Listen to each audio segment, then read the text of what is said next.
Okay, and welcome, ladies and gentlemen, to tonight's episode of the ZodWriter Show.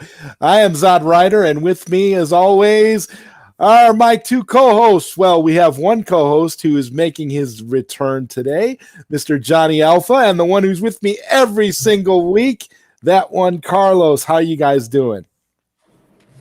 I'm doing great.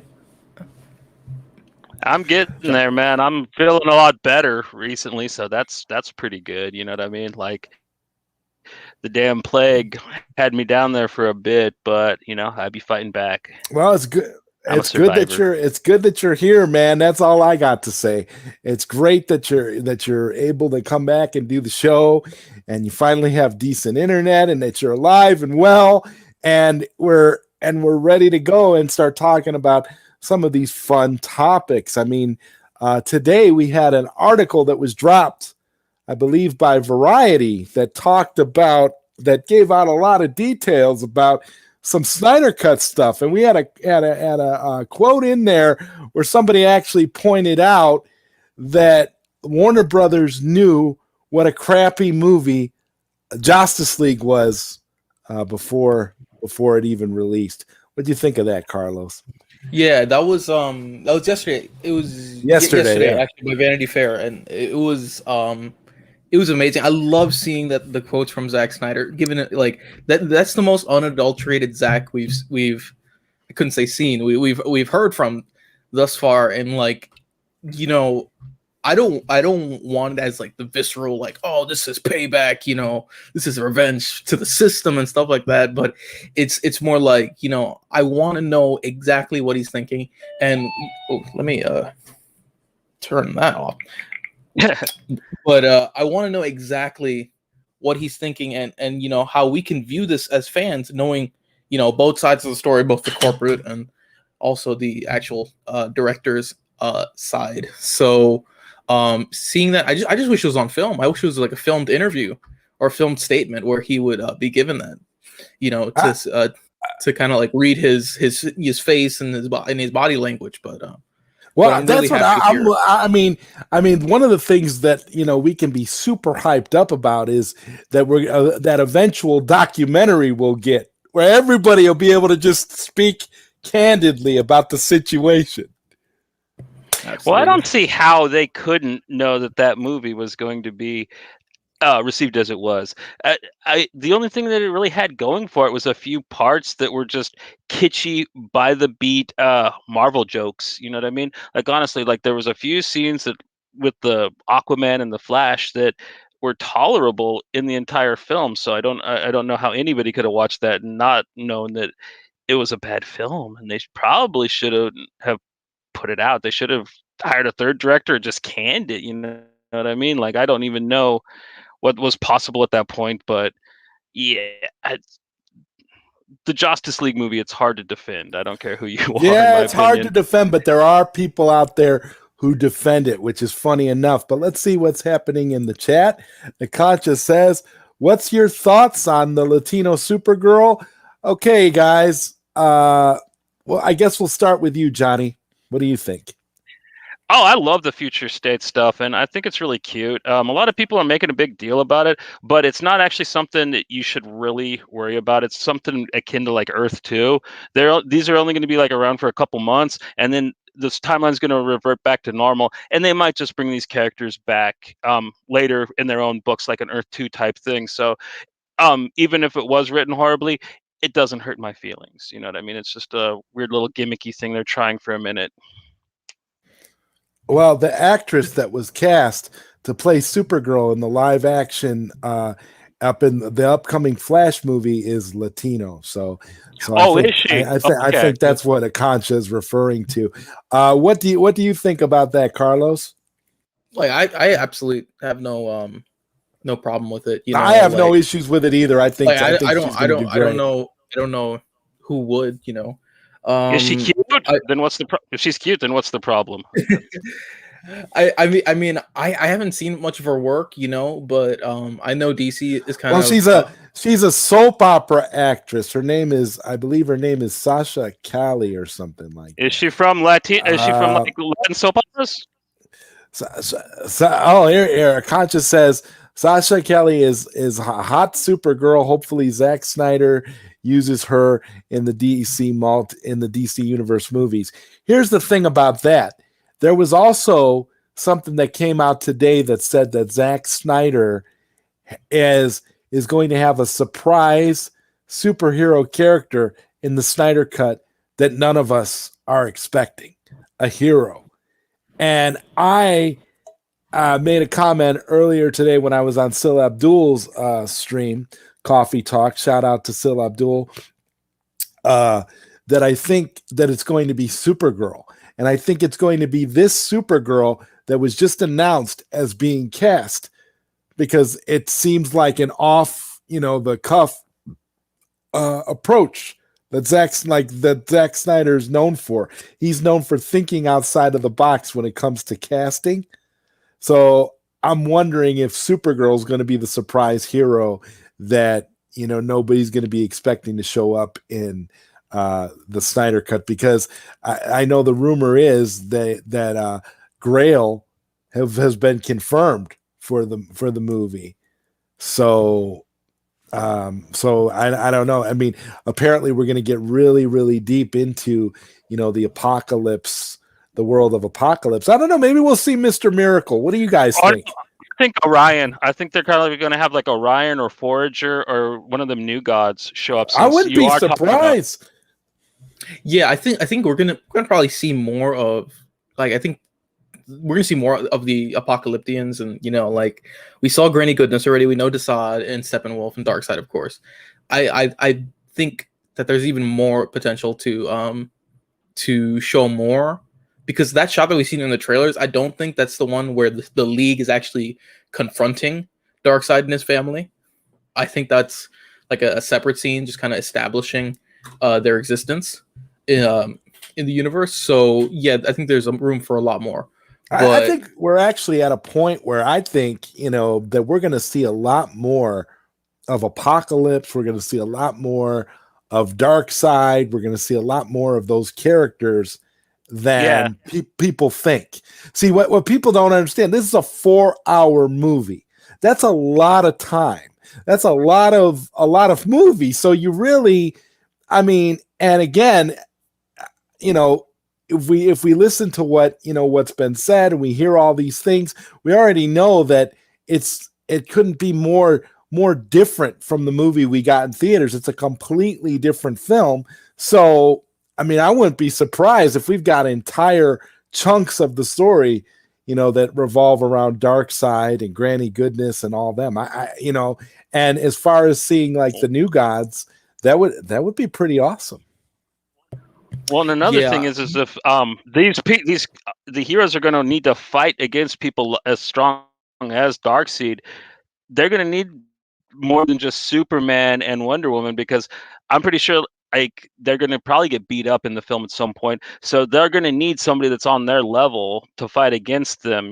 Kind of like, I hate to use this, but you know how like they pulled out Captain Marvel to help fight against Thanos? They're going to need somebody like Orion to actually beat the hell out of Darkseid in the movie.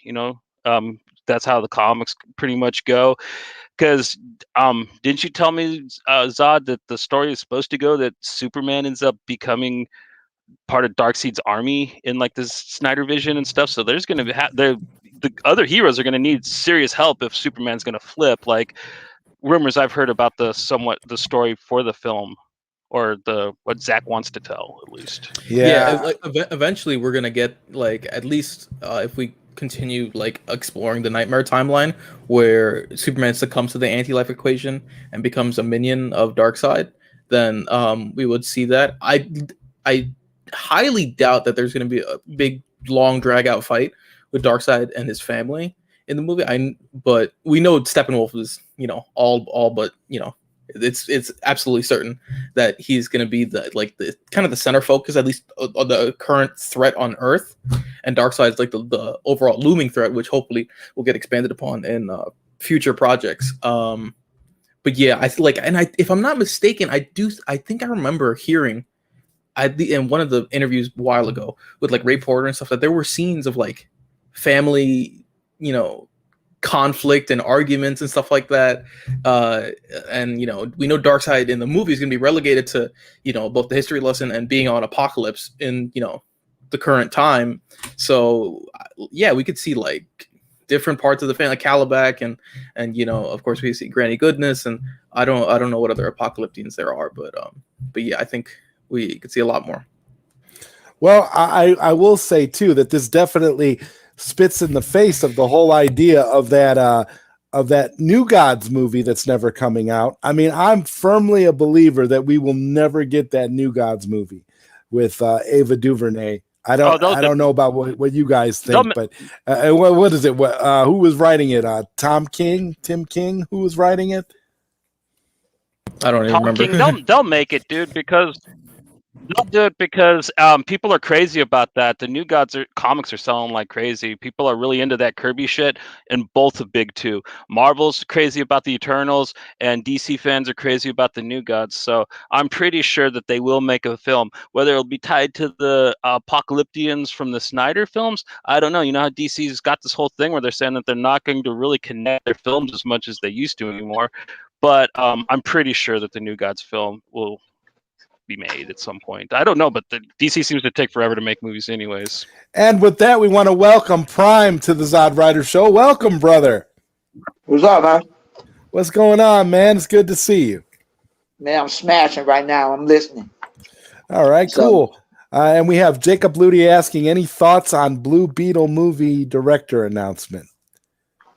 I ain't heard nothing about that yet. I hadn't heard anything about it either. What about you, Carlos? I seen a tweet. I have to look up the director. I don't know any of his prior work. So okay, but they did make an announcement on the director, right? That's I guess. Yeah, I think that was. Yeah, like Screen Crush, Screen Rant, they're all saying it. They're saying it's oh wow, okay. Angel Manuel Soto. Angel Manuel Soto. Didn't he direct one of the Crow sequels? I don't know. Yeah, I haven't. As long as he didn't do Wicked Prayer, it should be okay. Like Wicked Prayer is like the only movies. Well, name a couple of them really fast. I might. Charm City Kings that came out 2020. Dinner Party, 22 Weeks. Okay, I know some of these are Latin movies, which make he's make a sense. festival darling.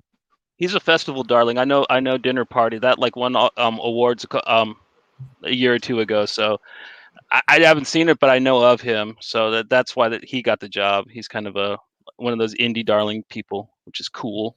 It's always a good snag for a company to get like a guy like that to work on a smaller hero film. All right, we got a question here from 187. He says, I'm an MCU guy. Is this Superman show canon and worth watching? You mean Superman and Lois? The Superman and Lois show? Yes, I don't know. Is it Prime? Oh my God. Okay. That's coming from Prime. Now we got to hurry up and do the show so we can go watch Superman and Lois, because if you're saying it's worth it. Yeah, because they're going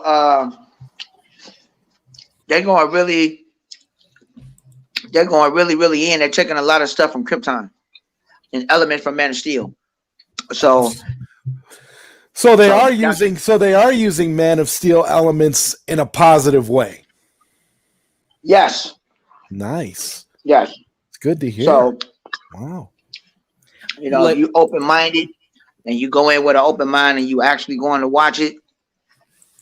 Absolutely. That's why, hey, I'm not going to say nothing is not going to be legit, if it's not concrete. Yeah. So Superman and Lois. Yeah. Yeah, I just wonder if do I have to catch up on like Crisis on Infinite Earths and like whenever Superman and Lois appeared within like the Arrowverse. He was terrible in the Arrowverse though. He sucked horrible in the Arrowverse. So hopefully this version is kind of distancing itself from that, because it all depends. Are you talking about when he was showing up in Supergirl? Yeah, I mean, like, I wonder if I have to watch that in order to better understand this. Like, but no, I don't think so. No, you don't. You don't have to. Put it like this. If you watch the story, there's nothing that you have to go back to understand Superman. It's pretty much him just being a family man and is grounded. So with him being a family man is basically grounded in the way where they're taking it serious. And that's what I'm like. That's what I like. And what a lot of people have to take it for what it's worth. Now, if you want to get more into Superman of now, watch Man of Steel and then start watching the series Krypton. Watch the show. Then you'll get a little bit more insight on Krypton's lore before even Kal-El was even born, because they take on that element of why Kryptons were not from that comic. So, which makes more sense, because now you don't have to, like in the golden age, now you have Kryptonians. They don't have to be white. They don't have to be a particular race. When you watch Krypton, they races of everybody. They're Hispanic, they're black, they're white. They got all ethnic backgrounds on Krypton. And that is the good thing about it. But there was never a Kryptonian. I forget. The last Kryptonian that was a natural birth. Wow. I forget what they said in Krypton. Damn. It's in the first season. I forgot. But it was a long time. And they also mentioned it in Man of Steel, which was actually referenced first. They referenced it first. They actually put it out there first in Man of Steel, but it's referenced in Krypton. So if y'all go ahead and y'all can watch that, then you'll be good. So I don't think that we're going to get a third season. 187 is saying this must be after Justice League to be canon. So you're confusing it with the movies. It sounds like, because you're saying it ain't got nothing to do with the movies. Because you're saying Superman Kids is after Justice League. Yes. To me, I'm so lost. No, this show, Superman and Lois. See, this is what I'm talking about with Warner Brothers. You get people that are new to the mythology, new to it all, don't know what's going on, and they're confusing people by doing this kind of thing. You got the Snyder Cut of Justice League coming out that has a depiction of Superman that we haven't seen, and then they're going to drop this new Superman show, and it just confuses people because they're thinking, well, this is after Justice League. I mean, I can kind of understand where you're coming from.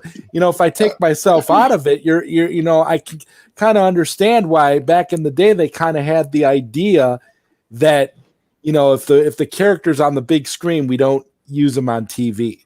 You know what I mean? So I can kind of see where you would have kind of, conflicts and be confused, especially when you look at the way that they're trying to make this Superman TV show kind of have those Man of Steel vibes and kind of have that similar aesthetic.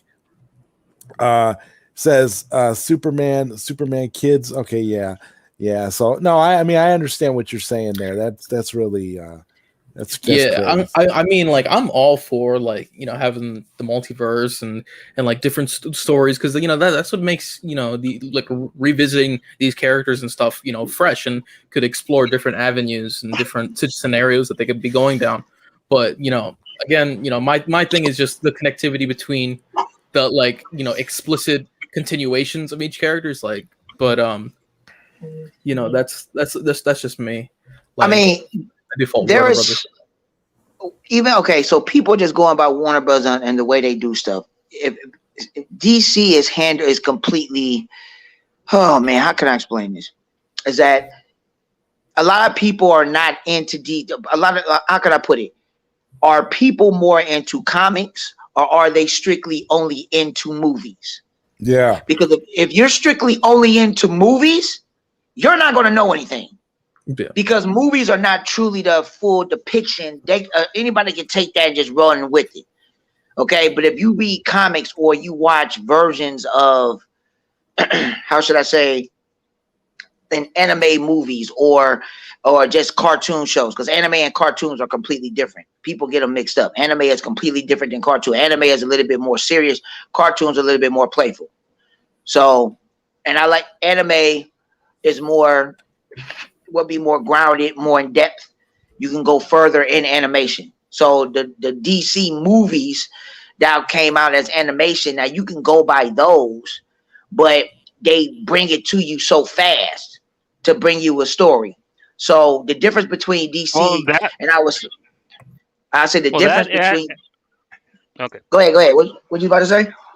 I was gonna say, but also with the animated movies, they take them from all these different eras, so you can't even understand what's canon and what's not. You'll get the Crisis on Two Earths, and then they'll release like something from New 52 era right after that. So like even people that are trying to follow that and keep up with comic book continuity will get lost because like that is decades. Crisis on Infinite Earth was to abolish the multiverse. To make it simple, because Crisis on Two Earths, the animated film, and then after that they put out War. Oh, you talking about that? You talking about that? Well, that's what I'm saying. And that's confusing to people too. Like if you follow the animated movies, it's just as bad as following the regular movies because everything's taken from all these different eras. It's going to just confuse the shit out of the poor bastards that don't know anything. Well, that's because if people don't because if you don't know the characters just regularly, I think pretty much everybody knows Kal-El, pretty much everybody knows Batman, and pretty much everybody knows who Wonder Woman is. So if you already know the three main characters, it's not real hard for a lot of people. Now, if you have, I would say, young kids and they're coming up, well, they're not really going to read comics all like that. And if they do, that's great. But there's not really a lot of, how should I say, there's not a lot of cartoons that are out there to really showcase the characters. They have the movies, but they don't have cartoons, such as, for example, they don't have, like when we was growing up, you'll have episodes every day, or you'll have that particular series where they might show it on, let's just say they'll show it every Wednesday. And you'll be looking forward for the next show on Wednesday and the next episode on Wednesday. So, they really don't do it in that magnitude anymore. So, that's why, it's a double-edged sword when you look at it. But DC, how they do stuff and how they always been doing stuff, you can go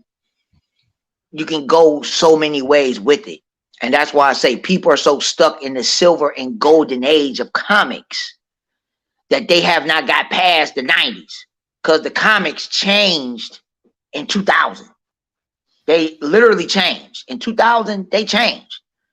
The New 52 was introduced in 2011. So you got to take that into consideration. So if you have never read comics, just like when the New 52 came out, there are a lot of people that did not like the New 52 because why? Because they were so accustomed to one continuity. They only got used to one way that everything was done through that time with the characters, except Batman. Batman really didn't change, but everybody else did. Yeah, so, you had a lot of switching of the mantles. That was one of the things that, a lot of people hated about New 52 is because a lot of people liked the new Flash. A lot of people liked Cassandra Cain as Batgirl, and all that went away, and then went back to Barbara Gordon and Barry and Hal as the Green Lantern. And I think that they actually shot themselves right in the dick by doing that, to tell you the truth, too. I disagree because I love the New 52 because the New 52 took it to another. The new 50, and you got to remember, the only reason why people did that was because they were not getting too accustomed to evolve with it. For instance, Superman had to change. That's why a lot of people like Superman better now, because he didn't evolve. For instance, when I read the comics, my cousin is a diehard Superman fan. He said they started to get ridiculous with Superman. They started to give him all type of powers that it didn't make no sense. He started to have telekinesis. He started to have this power where it made him get weak, and he was weak for 24 hours. It'll be like a sonic boom and shit. So it's just like they started to experiment on things with Superman, and they started to get ridiculous, and people was not interested. Why do y'all think why do you think they wrote the death of Superman in the 90s? Because didn't nobody care about Superman. They thought that people didn't care.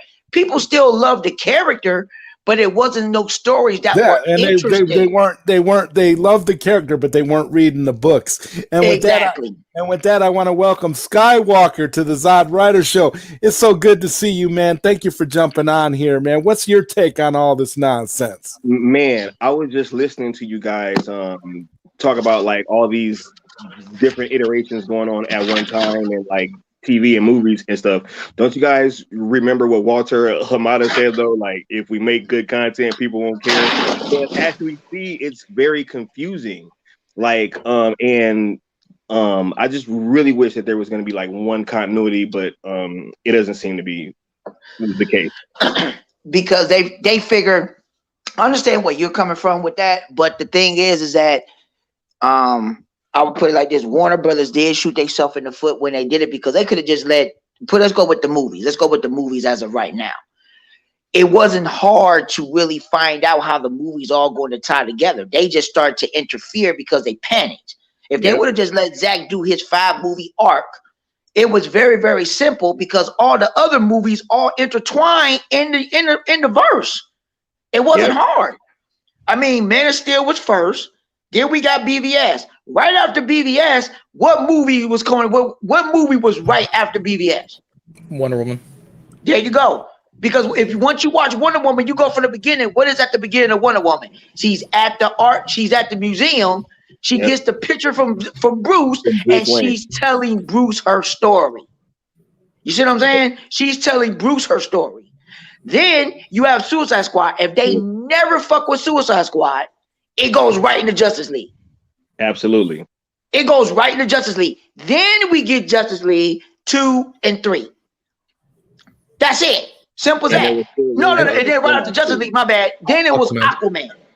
You know, it was Aquaman. Then we were supposed to get Flash, and then the Cyborg movie.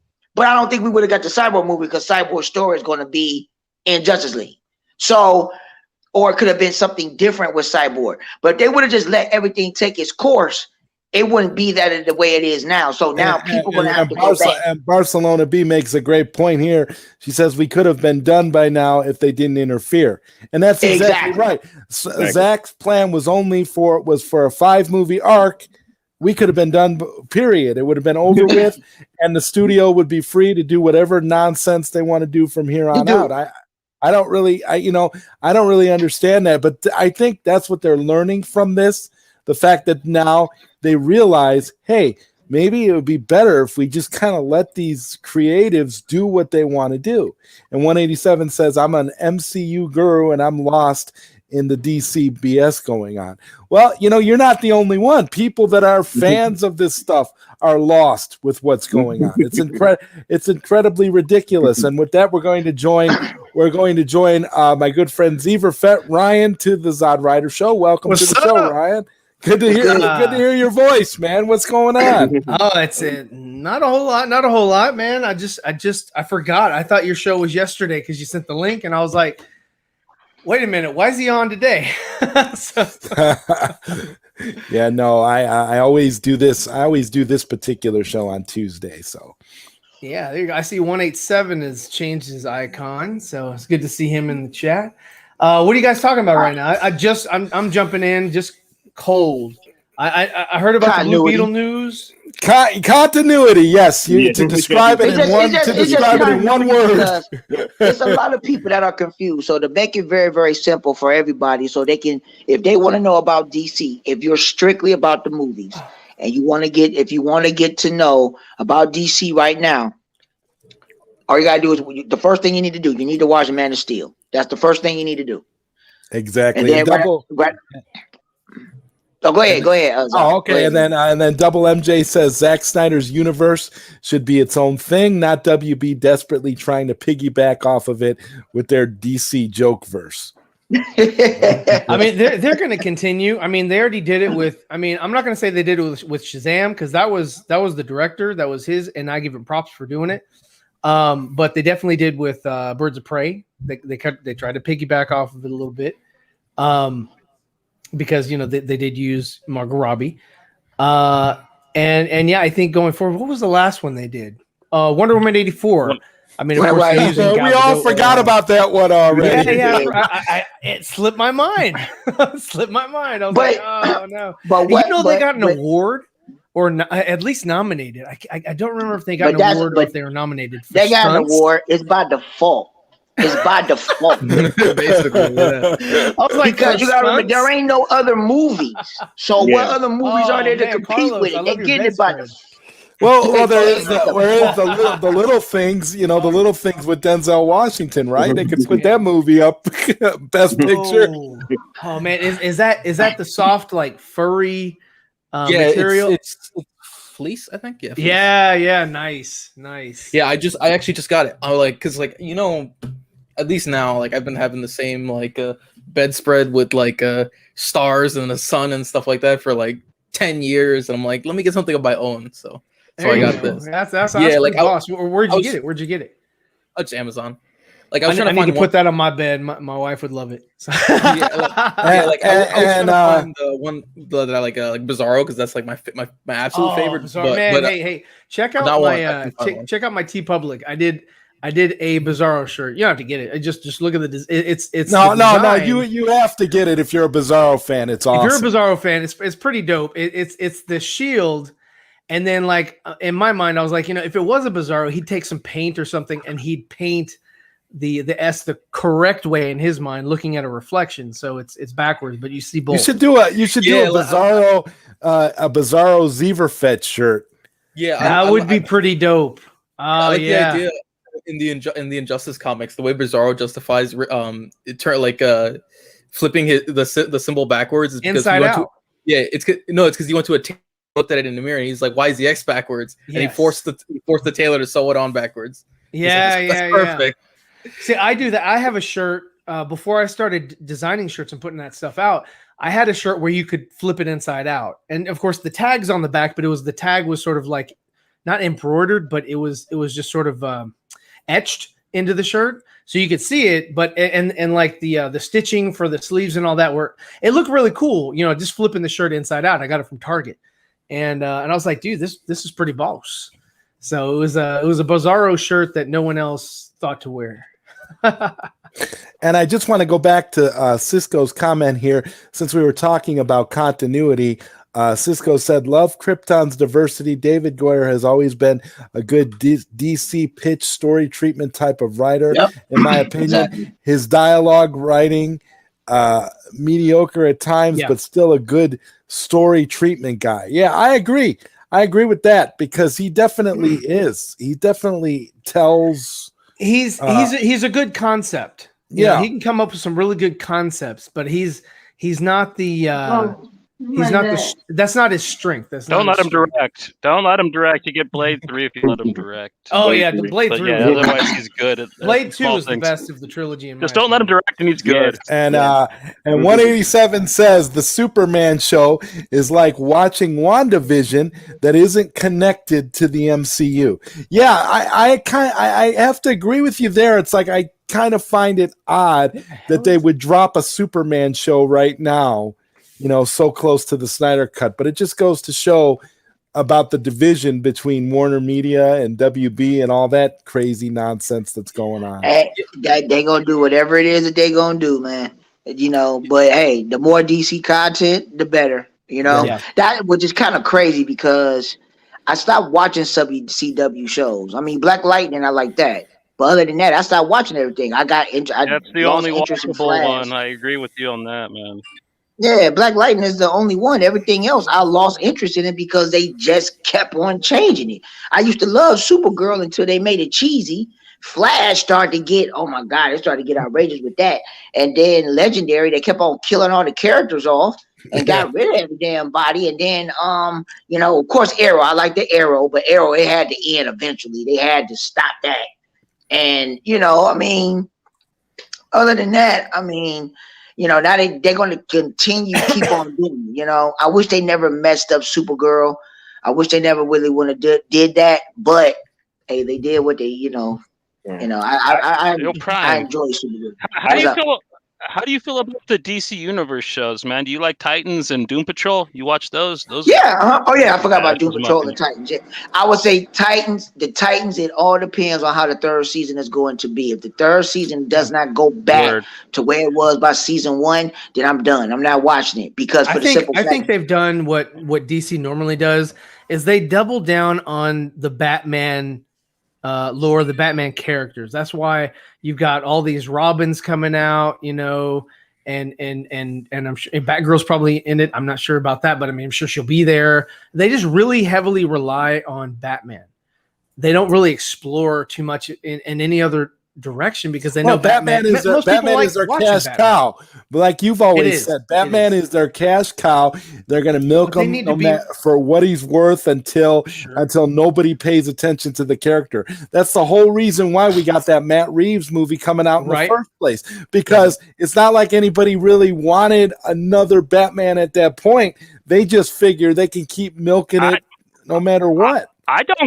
I don't care about Batman though, man. I just want to see Red Hood, and they better not screw him up. That's what I'm excited for. I think they are because they're not staying true to what Red Hood is. He's just if my understanding is correct, they've ruined it by he's just going to become Red Hood. He's not going to die. He's not coming back from the dead. He's not psychotic. Yeah, you're not going to be coming from the Lazarus pit. No, you're not going to come from the Lazarus pit, man. Same thing with Tim Drake. I believe they're bringing him.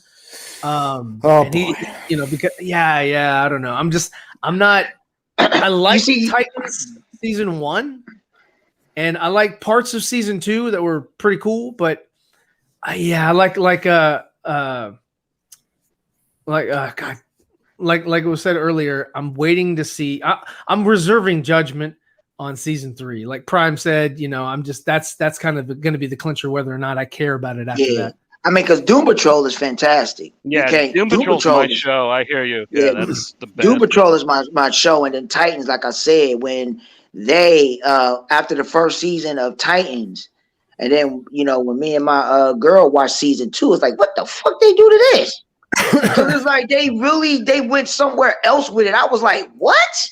So if because season 1 was absolutely fantastic, but if they don't go back to the roots of where it was for season 1 for Titans, I'm not even in it. It's the same thing with another thing. When they brought Swamp Thing is fantastic. Oh, that was but dope. They dropped the ball good show. Yeah. That was a great show, and they blamed it on they couldn't get the what was it? It had something to do with the location shooting. Yeah, North Carolina wanted too much money or something. Yeah, too much tax money or something. Right. So they were like, "Oh, we'll just pull the plug." Like, really? You couldn't find some other location that was similar at least, and just continue on with the story because it was pretty dope. I liked what I saw. Yeah, so Swamp Thing. Hopefully, now since HBO Max and everything is going to HBO Max, I think Swamp Thing may make a return. I think they might decide to do that. That'll be smart. Because there was a lot of people that liked the Swamp Thing. I like the Swamp Thing. Swamp Thing was a very good show. Yeah. Out of all the shows that I saw, I think Swamp Thing was the most well-developed story. And craziest, man. You had Ian Ziering show up as the Blue Demon. That was amazing. Like that was interesting. I was like 9021. Wasn't he 90210? Yeah, exactly. Yeah. And with that, I'd like to welcome 2 more additions to the panel. We have Nicotina from the Nicotina Show, and we have Cisco E. Welcome to the show, guys. Hey, what's going on? Gracias, gents. Man, it's great. It's great to have you guys here. Nicotina, I want to start with you. What do you think of all this continuity nonsense? When it comes to what, like the Superman TV show? Yeah, the Superman TV show and how it's confusing people who are, just getting into the mythology and want to try and, see what connects and what doesn't when we got this awesome Zack Snyder's Justice League movie coming out. I think that if you want to watch a cute little story about Superman and Lois, go right ahead, man. Help yourself. But they gave that to us in Lois and Clark. Yeah, exactly. They call it Superman and Lois. Hey, yeah. It'll be different. It'll be different. And they'll be younger. We're going to rebrand it. Yeah. We're going to rebrand it. And when they give him a suit, make it look like Cavill's suit. Yeah, you got it. Yeah, but make his muscles like way bigger than his head. Yeah. You see that thing? Just like Shazam. Make it like that with no lights. Just ain't Christmas. I think Shazam 2 is going to be very serious. I don't think Shazam 2 is going to be like real silly-fied like the first one. I would hope that the costume kind of changes more into what Black Adam looks like. Yeah, the costume, from the concept art, because they're only going to up it more because Mr. Mind is going to be introduced in this. So I just didn't like how these next movies. The what? Shazam logo. I don't like how it lit up. I thought that was kind of gimmicky. It was like, dude, because obviously there's a light bulb behind that lighting and powering the light. It was kind of like, come on now, really? No, it was magic. What the fuck? I know. What the fuck? And Barcelona B has a great question. She says, I haven't seen the Superman and Lois premiere. Is it any good? Prime, you kind of answered that a little bit earlier. I mean, yeah, it's good. I mean, you have to just go ahead. You ain't got you can watch Smallville, but it's 2 hours. You know, it's 2 hours. Commercials? No, just watch it on the CW app. Oh, okay. It's free. You ain't paying for nothing. Why are you yelling at me for? Oh man, dude! No, I might watch it tonight. I might. They're still hinting that to us, man, and I really hope they finally do it because that would be killer. I liked Matt, what's his name, as Constantine, but if they even get somebody else to play John, I think that they really start needing to bring like the more magical, more evil DC characters to the screen. If they keep wanting to make these dark and evil movies. Oh yeah, Etrigan the Demon, definitely. and Deadman, Zatanna, man. You got the Phantom Stranger, you got the Spectre, you got that. DC is just full of these kind of crazy dark heroes that are perfect for these dark movies that people want to keep making for DC. But and they should. But that's actually dip but into that's that. the thing. And that's the thing. That's the thing because people. I just keep on saying it. I'm gonna say it. I think everybody know what I'm gonna say. People are conditioned by Marvel. So Marvel has been doing it for over 10 years. So you are conditioned. People don't know nothing about DC. I think it'd be easier for them to go dark though for DC because they're already used to a quote unquote dark universe in DC. Yeah. Now you just go darker, right? And they're it depends. It depends on the scares WB. They're like, we don't want to go darker. Turn up the lights. Well, they can, but like I say though, there's so much. That's just like saying, like, for instance, red skies. If people put it like this, if people want to get a very good, like say for Krypton, a lot of people didn't get a chance to watch Krypton, but if you watch Krypton, this is your first introduction for people to see Brainiac.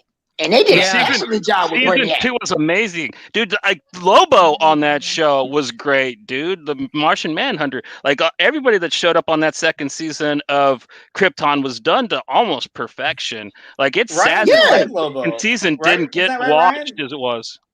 I think that Lobo could have used another couple weeks or months in the gym. I thought he was a little scrawny for Lobo. He reminded me of that guy from Saving. What was it? Not Saving. What was it? Forgetting Sarah Marshall. That guy, the Brit. You know, hey, what's going on, lovely? Who's that guy from MTV? Yeah, Russell Brand. Yeah, Russell Brand. Russell Brand. It was like Russell Brand's Lobo, and I was like, I don't know. He's like, I was gonna do that, and then I decided to carry on with my life. Yeah. Doom Patrol is just going to get weirder. I'm going to let you know that, Barcelona B. It's especially since they're going off of the Grant Morrison stuff so heavily with the show. It's just going to get crazier, man. They're just Grant dipping Morrison, into that Vertigo water. Man, y'all already talked about Supergirl if you didn't like showing season up in the 2, Flash movie. I'm gonna be honest, like Supergirl. I mean, the Flash movie is gonna be fine. But I'm gonna say this: without Cyborg really not being in it, I'm not really going to be fully be invested in it because people fail to realize Cyborg and Flash is tight. Yeah, and when you have, they're very close. So they've never come out with an official statement, though. That's the only thing. You know, like Walter, apologized to Ray, but Ray only, right? So Ray keeps calling him out, like, dude, you apologize to me, but is your ego too big to, you can't apologize to anybody else? And so they haven't made any. WB hasn't made any announcements about him not being in the film. Neither has Muschietti. He hasn't said anything about him not being in the film either. They haven't said. And to be honest, but didn't Ray Fisher comment on it though himself? Wasn't that what the problem was? No. Okay, so the Flash, what he said is he's not going to work with Hamada on any other project. Hamada has nothing on the Flash. He's not Hamada has nothing to gain in the Flash movie. It is Warner Brothers Pictures, but his name is not attached as a producer. So that statement that Ray put out is moot. It's got no bearing on the Flash movie. Now, Ray put that thing out there about he received an email, that he was no longer going to be a part of that film going forward, but he never outed who he got the email from, and Warner Brothers never confirmed that was the fact. Because, and like I said, neither did Muschietti. He never came out and said anything because I think they're still trying to get shit worked out behind the scenes. That's why they forced Hamada to go apologize to Ray. But then Ray's like, no, that's not enough. Probably because Cyborg is a bigger part of that Flash movie than we're all being led to believe. He's probably not a character that can be just cut out and excised without any serious repercussions. Because you don't want another. This is the thing. You don't want another Justice League debacle on your hands because they got to go in and make all these studio mandated changes and stupid things that don't make sense to replace an actor. Sure. So, another interesting fact about the Flash movie concerning Cyborg is his costume is pajamas. So it's in the wardrobe department is not going to spend a lot of time putting him back into pajamas, with the lights and everything on him and stuff. Michael Keaton's Batman costume is done, fitted, everything's good. Ezra Miller's Flash fitted, everything good. They're about to fit, what's the girl for Supergirl? She's about to do a final fitting. She's had a fitting already, but she's going to do a final fitting. Same thing, Ben Affleck, his costume's ready to go, and he's not only using it for this Flash movie, he's going to use it for another project. So they've already got all the chips, everything is set, everything is ready to go in April. But they're waiting for fan reception. Like, is Cyborg is Ray Fisher going to weigh that much on the overall audience? Is the general public going to care if he's in the film or not? And that can only be determined by the reception from the audience, not from fans, but from the audience for when it comes out in next month. Yeah, and Double MJ makes this point here. He says, I've said this before, and I'll say it again when it comes to the Flash movie. As far as I'm concerned, if Ray Fisher's Cyborg is not in the Flash movie, then I could care less. So there's somebody that that it doesn't really matter to all that much. Actually, are they still doing the Flashpoint movie? Actually, it ain't no Flashpoint movie. It's just a regular Flash movie. Yes, Flash movie. Okay. It's just a Flash movie. There ain't no Flashpoint. I don't know why people keep on thinking it's a Flashpoint. There's never going to be a Flashpoint. They've been conditioned because of the cartoon, the Flashpoint Paradox. Paradox, yeah. Well, actually, the comic. And they did the same thing on the CW. I like that cartoon. I mean, that story that Jeff Johns made is one of the greatest stories that's out there. But people got to realize, But I was about to say before I forget, I was like, well, people are going to realize how great Cyborg is after you watch Justice League. Exactly.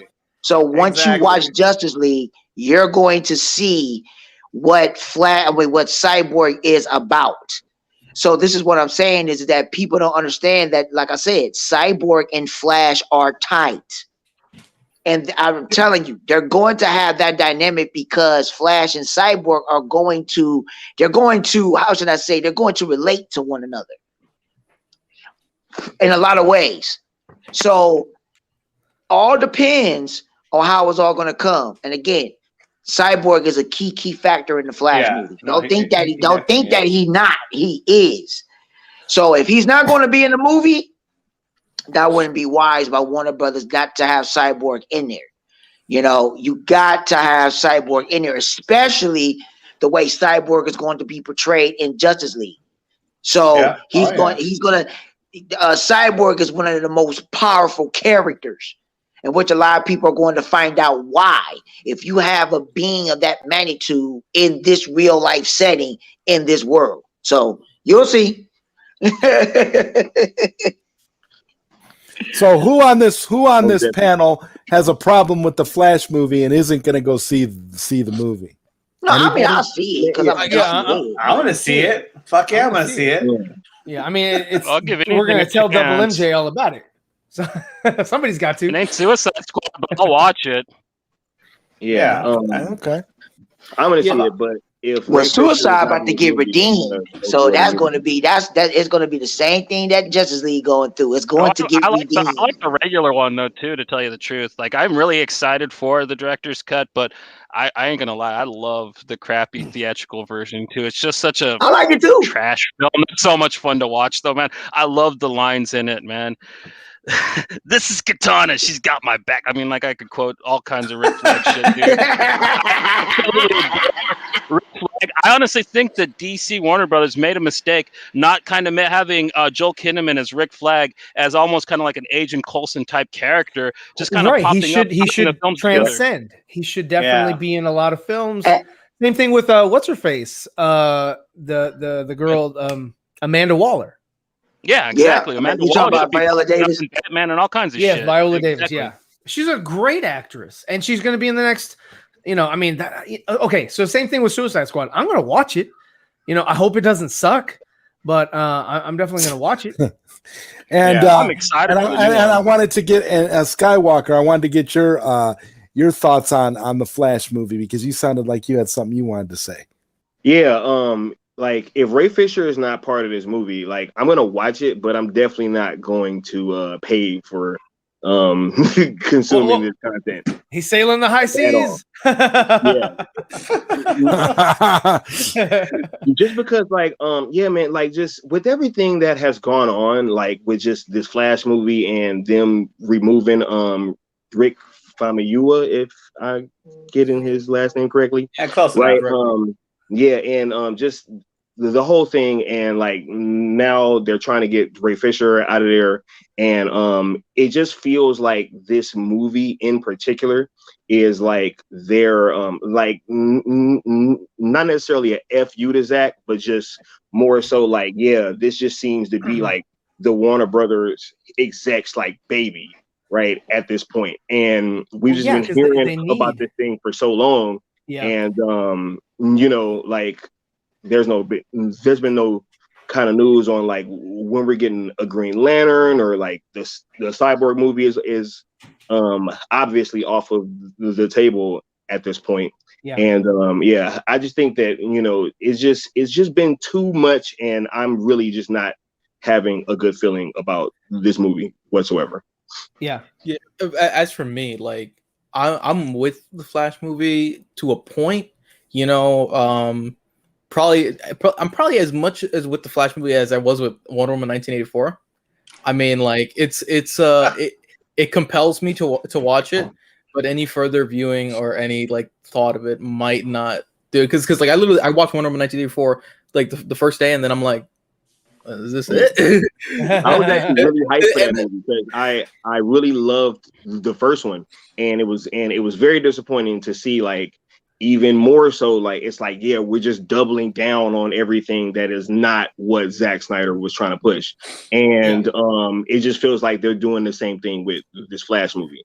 Same thing with the Flash movie, even them announcing the Supergirl, because the thing about it was, Ray put it out there about them sending him an email. So the Flash, before even filming one frame, was already in a negative sort of narrative.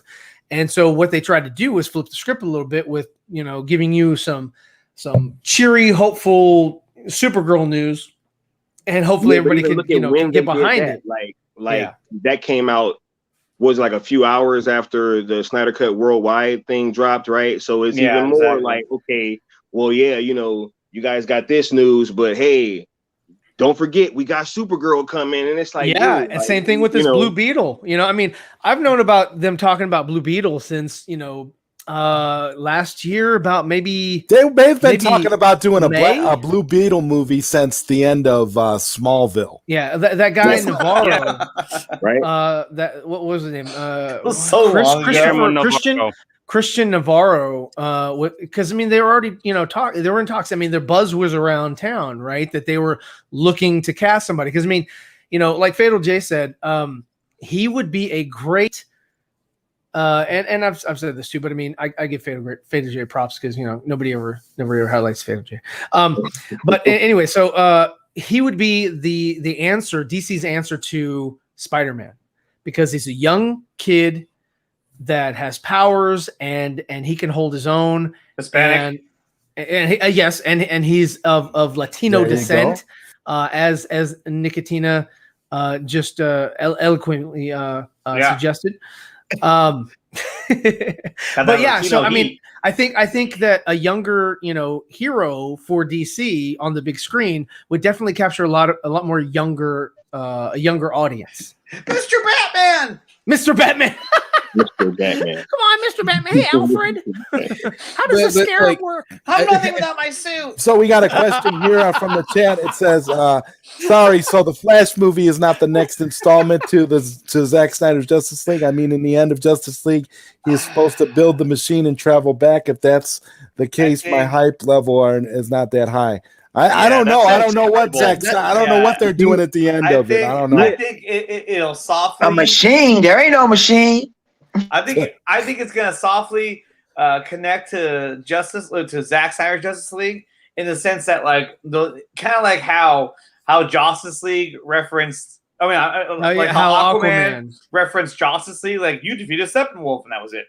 So I think there'll be a subtle reference to it. Probably I don't know, but well, no, I mean it has Ben Affleck in it. It has Ben Affleck in it, right? But yeah. Right. So that won't be subtle. yeah.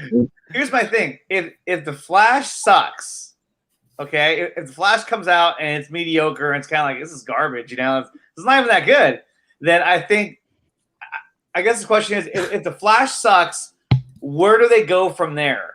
Do they go all in on whatever Zack wants to do, or are they just gonna like? Yeah.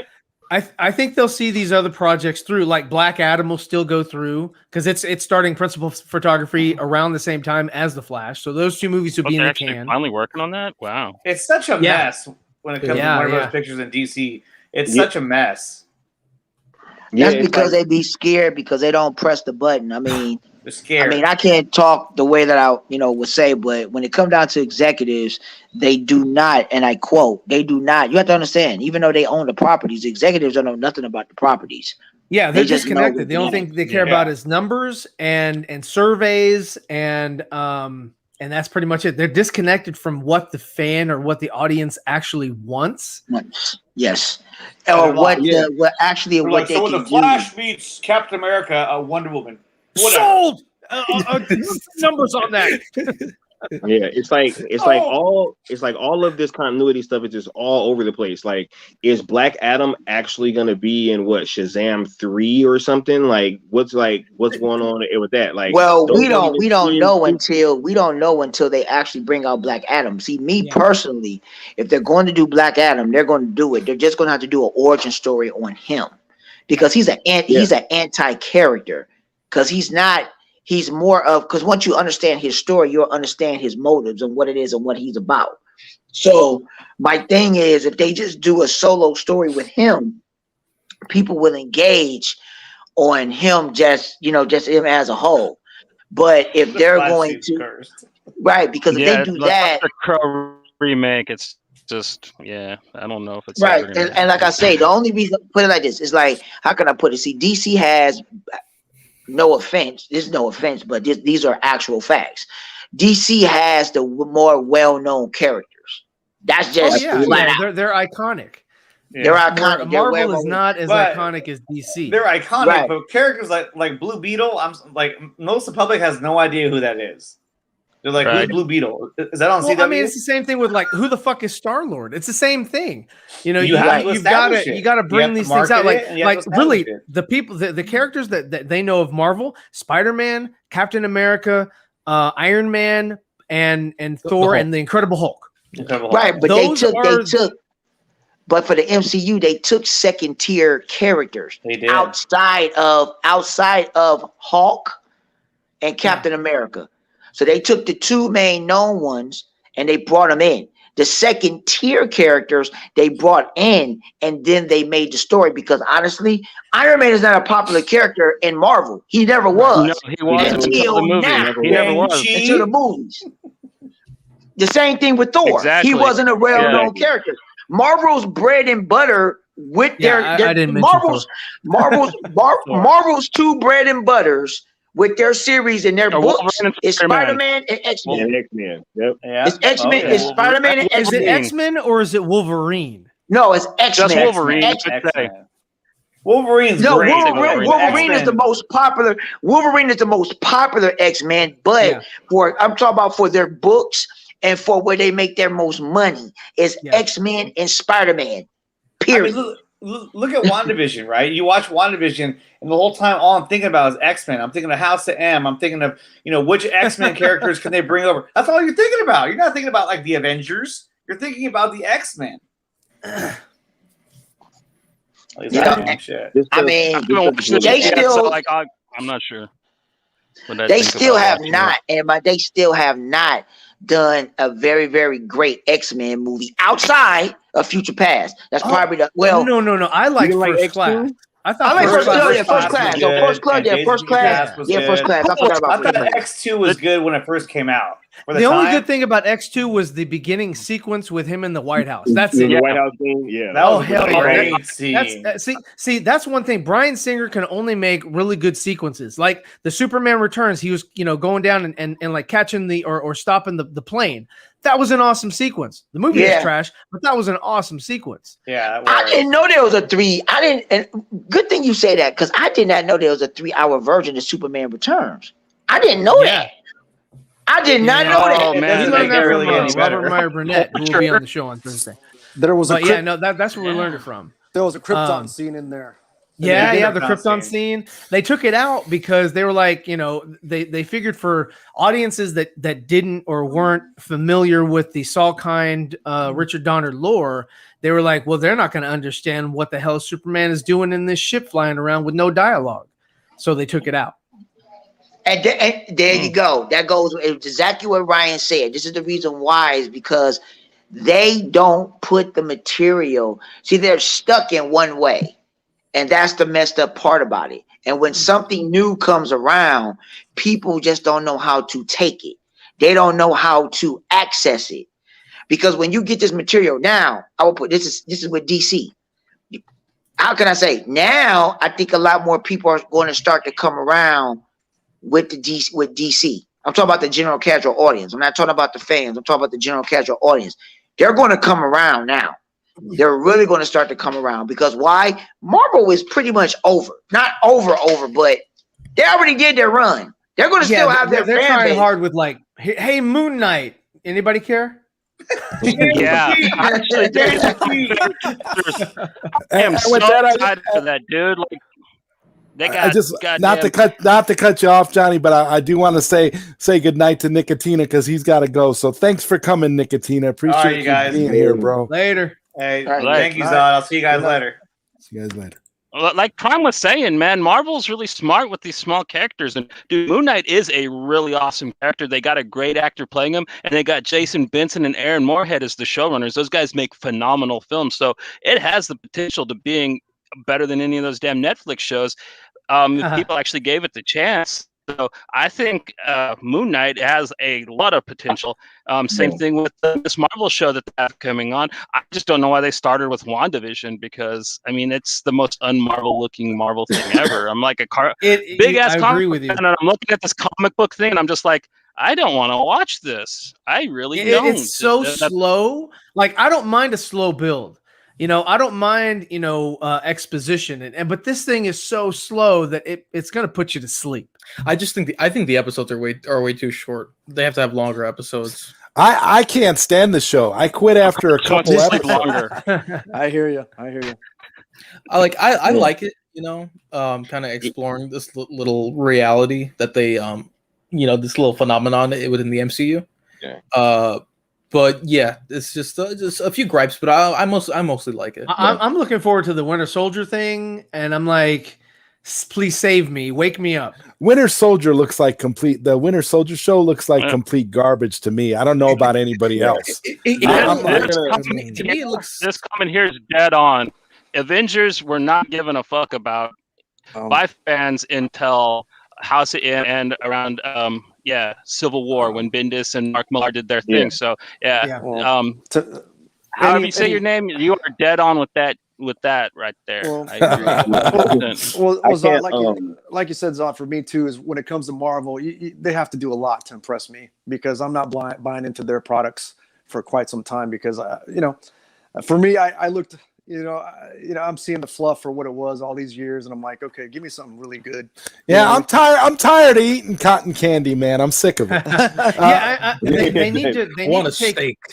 They need to take, a lot of fans, like even myself, put Captain America, The Winter Soldier as the best Marvel movie they have, even better than Infinity War and Endgame. It's the best of the Marvel movies, and they don't take a note from that playbook and say, you know what, let's go back to what here really captivated audiences, and let's replicate that. No, they were like, let's make cookie cutter movies that all you do is replace the hero, the villain, and the city, and then you got a new Marvel movie.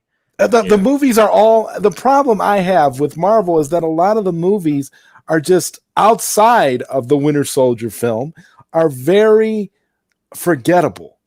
Like you watch it and you enjoy it for what it is. At least in my personal experience, every single one of those movies are nice theatrical experiences. You can go with your wife, your girlfriend, your family, whatever, and enjoy the movie for what it is. But then after that, 20 minutes later, you're on to the next thing. There's no depth. There's nothing in those movies that keeps you coming back. Episodes of a TV show. Episodes of a TV show. Exactly. That's the problem. And I look at, for example, Johnny, you always bring up, Doom Patrol. Yeah, it's a weird show, but it keeps you interested. There's different things that happen. I mean, and if you're going to watch something episodic and you want to see something with connective tissue on the big screen that makes sense, I don't know what Marvel's doing, because I feel like a lot of their stuff is stakeless, and that's a problem for me. Cisco. Real quick. Yeah, I would take something to show like The Boys, right, over anything that Marvel's producing when it comes to TV shows and so forth. Yeah. The Boys, that's comparing like apples to grapes, man. The Boys was written to be a deconstruction. It's meant to rip apart. It was meant to go even further than the Watchmen and stuff. So I hear what you're saying, but like it's not quite comparable, really. Right across the board. What do you guys think that they're gonna do in the MCU with the Blade character? Because that's the only thing I care about with the MCU. Right? That's the only thing I care about. They're gonna make it PG. Yeah, me too. And it better be R-rated and bloody, because if it's not, forget about it. Yep. Forget it. He's gonna bite him, and then all you're gonna see is the neck. You're not gonna see him like sucking the blood. That's it. No, I'm the same way with Blade. If you give me Blade, Blade's one of my favorite characters in the MCU, and I'm like, yeah, if it comes out being PG or PG-13, I'm done right away. Yeah. It's already going to be, they're going to have a uphill road to impress me on that one. My thing with Marvel and stuff, like what Zod said, totally. It just became way too formulaic, and I feel like they've been so like kind of wired to always say we have to establish the character before we do anything with them, and then you keep on getting the same kind of story where it's like, okay, protagonist is doing their own thing, they're kind of separated and like kind of a loner, and then an inciting incident gets them to open up their eyes to a whole new world where they have to address like these problems with these newfound abilities or these newfound characters. If you just Doctor Strange and Iron Man 1 are the exact same movie. I explained Ant-Man, I explained Doctor Strange, I explained somewhat of the only thing I like about the Ant-Man movies, both 1 and 2, is Chris Pena. His recanting of the events. I could watch that alone, and that could be its own. Like, give me that over WandaVision. Just give me that kind of exposition. Show. I would watch the shit out of that too. Just those three guys: the Russian guy, and Michael Pena. Just a show with those three idiots just driving around screwing stuff up. Like I would watch the hell out of that. And I gotta welcome Jeffrey the Watchtower to the show. What's up, Jeffrey? What's your take on all this, bro? Nothing, but really just wanted to get my 2 cents on the whole MCU thing for a little bit. Because of the whole rumor you guys might not have heard about Big Hero 6 might be being in the MCU. What? What? Hero 6. Wait. Is this another the MCU and the Aliens franchise are gonna fuse? No, Big Hero 6 was actually originally Big Hero 6 actually has Marvel Comics. It was originally a Marvel comic. You can look it up. Chris Claremont did a supposedly, but but like Star Wars was a license that they bought. Stan Lee did make a cameo on it. But yeah, really like for me, but G.I. really, Joe, like, right? but really like for me with the MCU as a whole, it's really like to me that none of the majority of the MCU movies and when I say majority, I mean a lot of the solo stories, the solo movies are really kind of irrelevant. Like really, if you think back to for say Iron Man, really I did like Iron Man a lot as a kid, and I can say that because I actually was born actually was a kid at the time. So yeah. When I actually did like Iron Man 1 as a kid, but really like I haven't gone back to it in like years ago. Like I haven't been watching it in years on end because to me like I did end up watching Iron Man 1 a few months ago. And it really wasn't that interesting to me as I remembered it.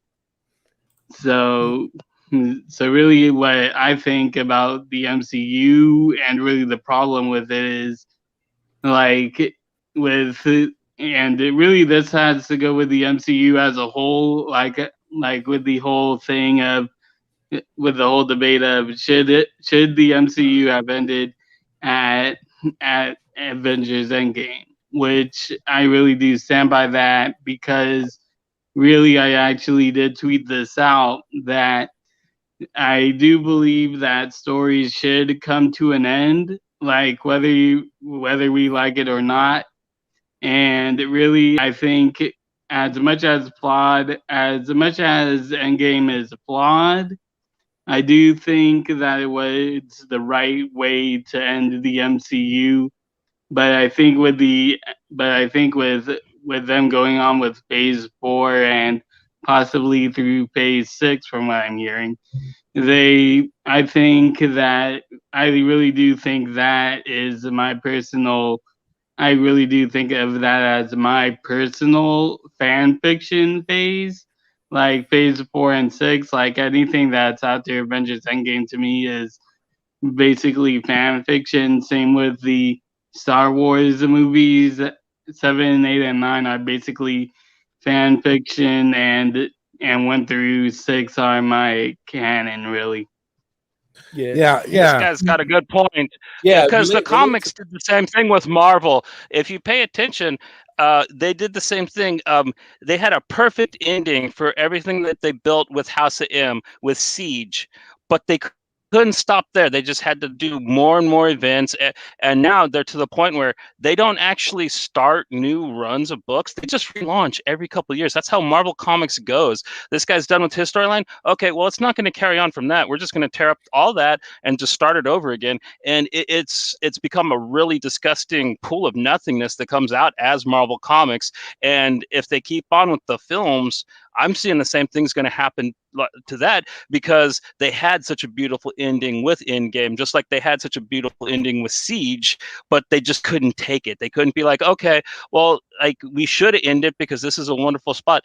And they're going to kill it. And Watchtower made a beautiful point with that, man. I totally agree with everything you just said, brother. Yeah.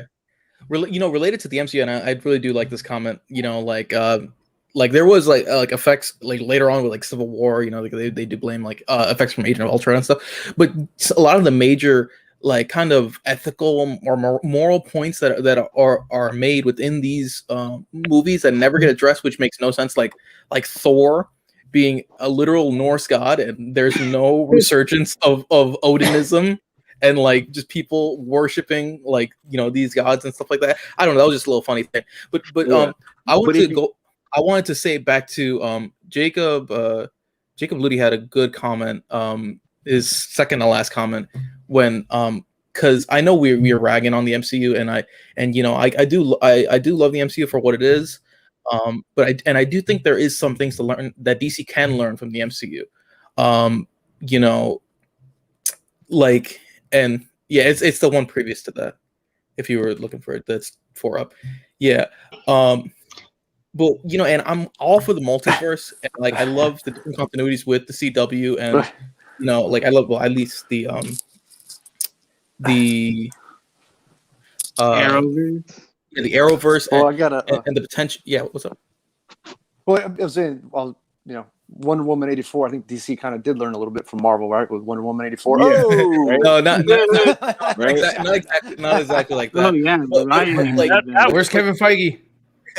But that was the Iron Man 2 of the DC universe. I will agree to that, man. Wonder Woman 2 was the Iron Man 2.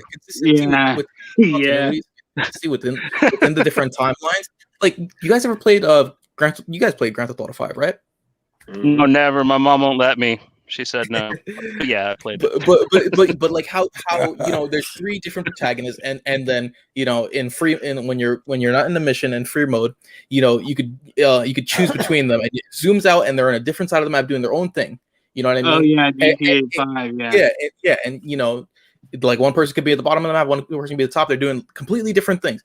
That's where you get your creative freedom, your director freedom and stuff like that. But if you're deriving from the same universe and having that kind of connective tissue that could lead to ensembles, but it doesn't need to, you know what I mean? And just have that variety of genres and stuff like that. And that's what kind of Marvel's trying to do. But after a 23 movie run of a lot of fluff, you know what I mean? You could have a murder mystery here, or you could have like dark suspense here, and over here, yeah, it could be that. That's more, what it should have been. That comedy and stuff like that. But like it's like having the click remote, or it's like having just like a bird's eye view of everything. In this city, this is going on. In this town, this is going on. At this time, this is going on. And then they converge at certain points. That's what I wanted. And like, and that's what I think DC could really take from the MCU and be really awesome, because while while Captain America: The Winter Soldier was going on, Doctor Strange literally just started breaking his hands, and then is starting to try to learn something or something like that, or he was doing a successful surgery while the Battle of New York was happening, or something like that. That's what I want. That's what I crave, And and if you don't want to follow that, if you don't, I don't like Snyder's Batman, I don't like Snyder's Superman. Okay, make your own universe. Follow that universe. But if you don't want it, then don't. Then like. If you don't want it, then go away. Double MJ says, when you've seen an MCU movie, you've seen them all. Martin Scorsese's description of the MCU movies was spot on, and that's when he said he equated all the MCU movies to an amusement park ride. I honestly don't think that's really the right description of it, because this is how I really thought about it, and this is really how I really thought about it. And I think I touched on this on Prime Stream, where I said that I see the MCU as kind of like a burger joint. Everyone likes a burger. It's simple to make. It's simple to do. Everyone wants a burger. A burger you can't mess up. while the DCEU, well, Zack's in particular, or really just the DCEU as a whole, no matter how flawed it is, it's like there's something for everything. For Zack Snyder, you have the dark movies. If you're into that, that could be like, say, The Steak.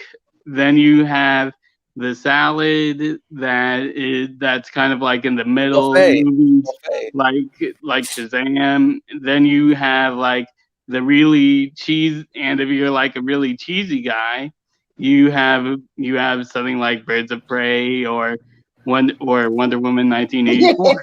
you have that. So Jeffrey, you're getting me hungry over here, man. So what I think of the MCU is a burger joint, and the DCEU is a buffet for everyone to enjoy. That's really my thing. Oh, okay. It's a good analogy, because I would say this.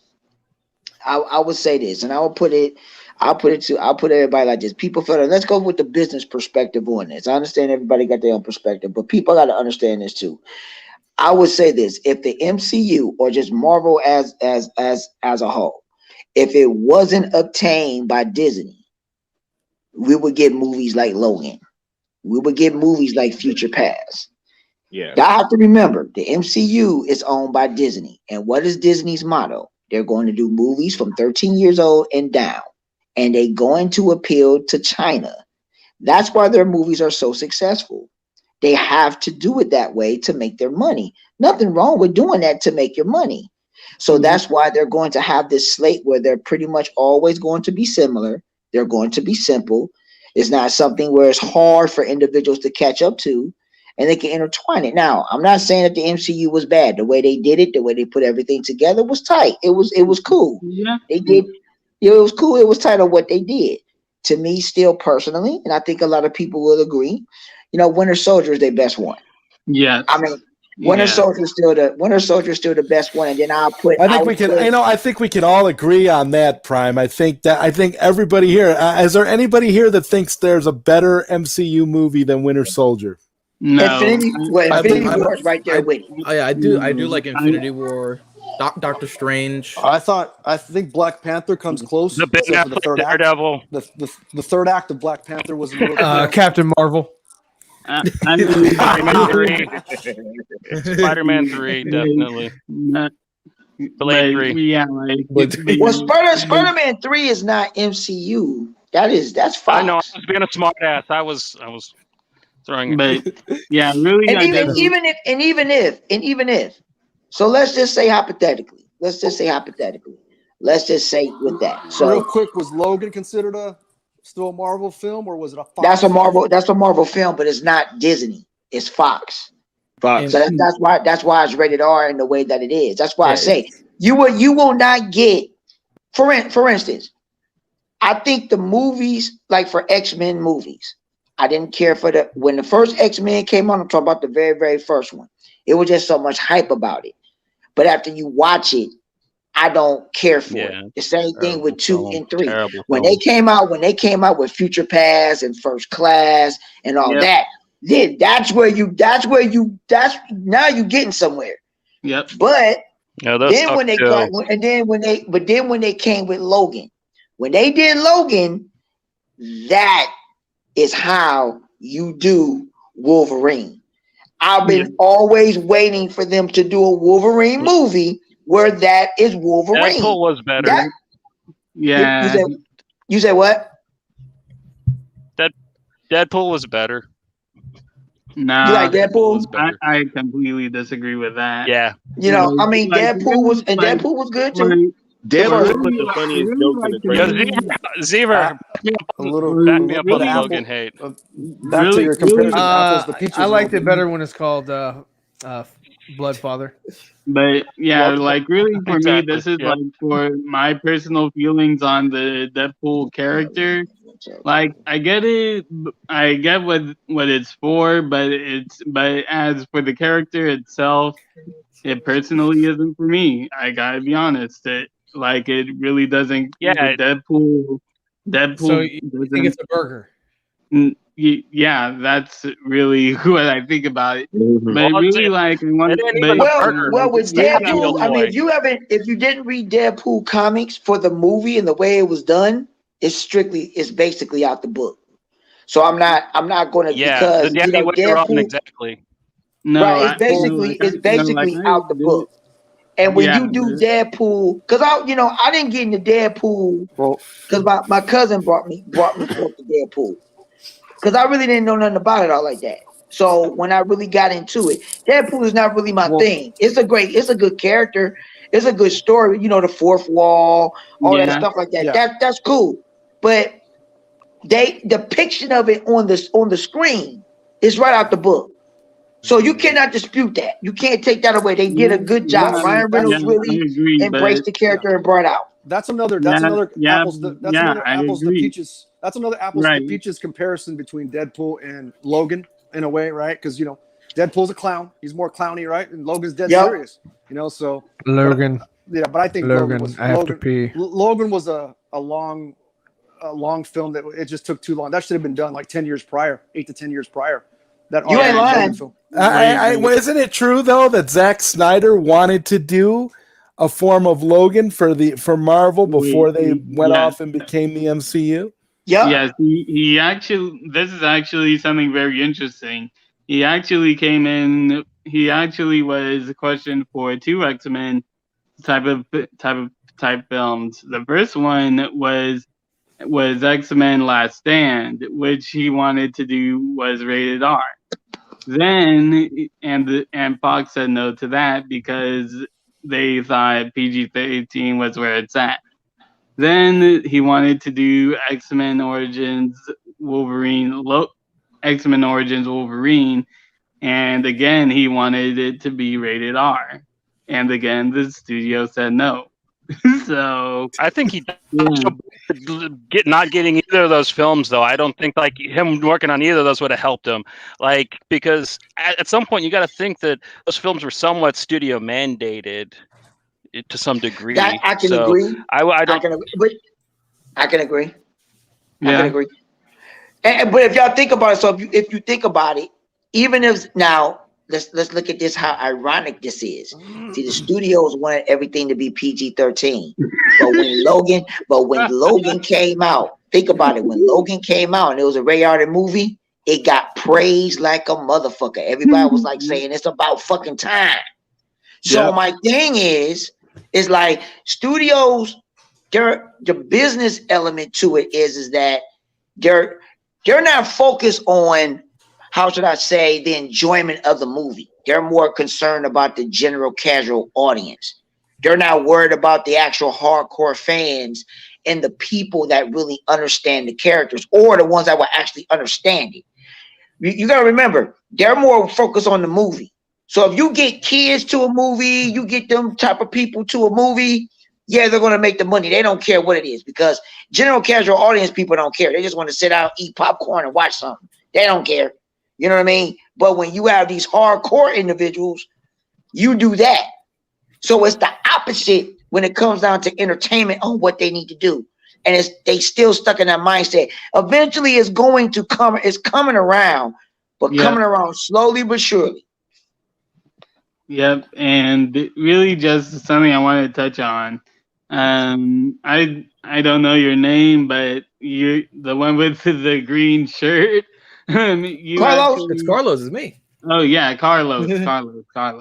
But yeah, Carlos, you mentioned a while ago about the GTA 5 perspective that the MCU should have done. No. I said something. It's like it's like a similar thing that that DC could adopt with their continuity. So if they have. Yeah, I was trying to draw like a bridge between them and say what at least in my opinion what DC can learn from the MCU, where it's like you have the Snyderverse, you have your characters, your established precedent, you have Gal's Wonder Woman, you have Gal's Superman, you have the Darkseid story and stuff like that, and then you would you refer to them. And then you would keep within that set precedent, probably, and you would refer to Zack Snyder as like a George Lucas. George Lucas has a Star Wars universe, and you have the Mandalorian, and Filoni and Favreau, they refer back to Lucas, but they make their own thing. You know what I mean? Of course, it has a general framework, but the intricacies inside of it work the same. Can be their own personal thing. That's what I want to see, at least within the Snyderverse, and then within the Arrowverse, and this all these separate continuities. It zooms out. And there is something going on here. You zoom out. You go to another part of the world, another part of the universe. You zoom in. Then you have your own special story, which can be focused on by the director, by the writers. You know, you have your murder, you have your murder mystery, you have your thrill, you have your political thriller, you have your camp. I mean, if camp fits in it, you know, you have everything. But it's still got to have their own film. That's why they have to have their own studio. Yep, and really on Shark Tank, man. Damn, that's a layout you got there, kid. That's awesome. I want to get in on this, man. Get on the Shark. But if you really think about it, like Zach kind of did that already with his DCEU. Because think about it like this: in Man of Steel, when Man of Steel first came out, people were asking, "Where's Batman in all this?" Yada yada yada. Then BVS comes out, and Batman is in the field of battle without being in his suit. So he was there in the human perspective. Then you go to the Snyder Cut where they're showing the death of Superman from other people's perspectives. So and then like you know. Zach was somewhat delegating with Patty and with Juan on what they were doing. You know what I mean? So it's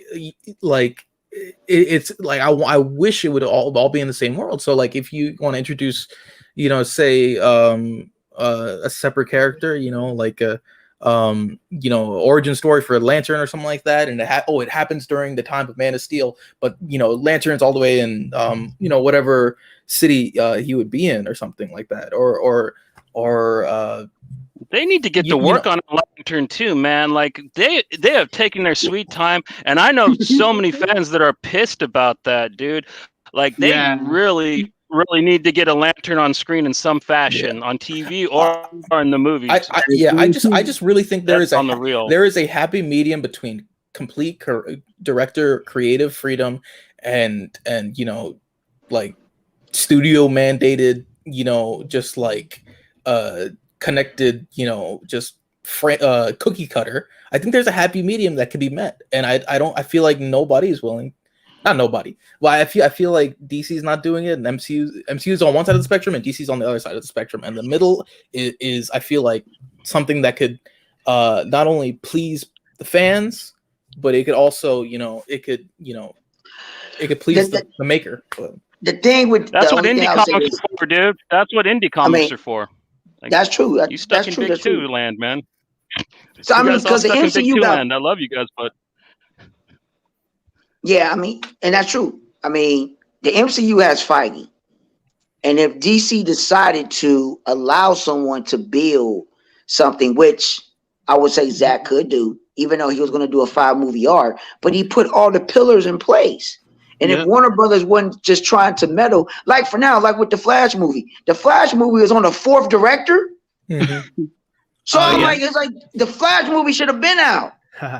All these movies should have been out. Yeah, that's what I'm saying. It's like it's the crazy part of just like it's been the studio this whole time. This stuff could have been like it could have been. You don't know where it could have been. Yeah, if they wasn't on that regime on what they wanted to do. Stop trying to chase something else that somebody else is doing, or a different company or what they're doing. You're not going to do that. You do your thing and let it get up to that point. Okay, because for the simple fact is that the problem with WB and what they thought is, which is true, I understand where they're coming from, but they took it the wrong way. They understood that, well, we got Superman and Batman. Don't worry about nobody else. Just them 2 characters alone should generate money. People already know, but they didn't realize this. It's a new audience now, and you're bringing it into this spectrum. All the older people know about it. You got all these newer people, the newer generation. Yeah. They know of them, but they don't know them.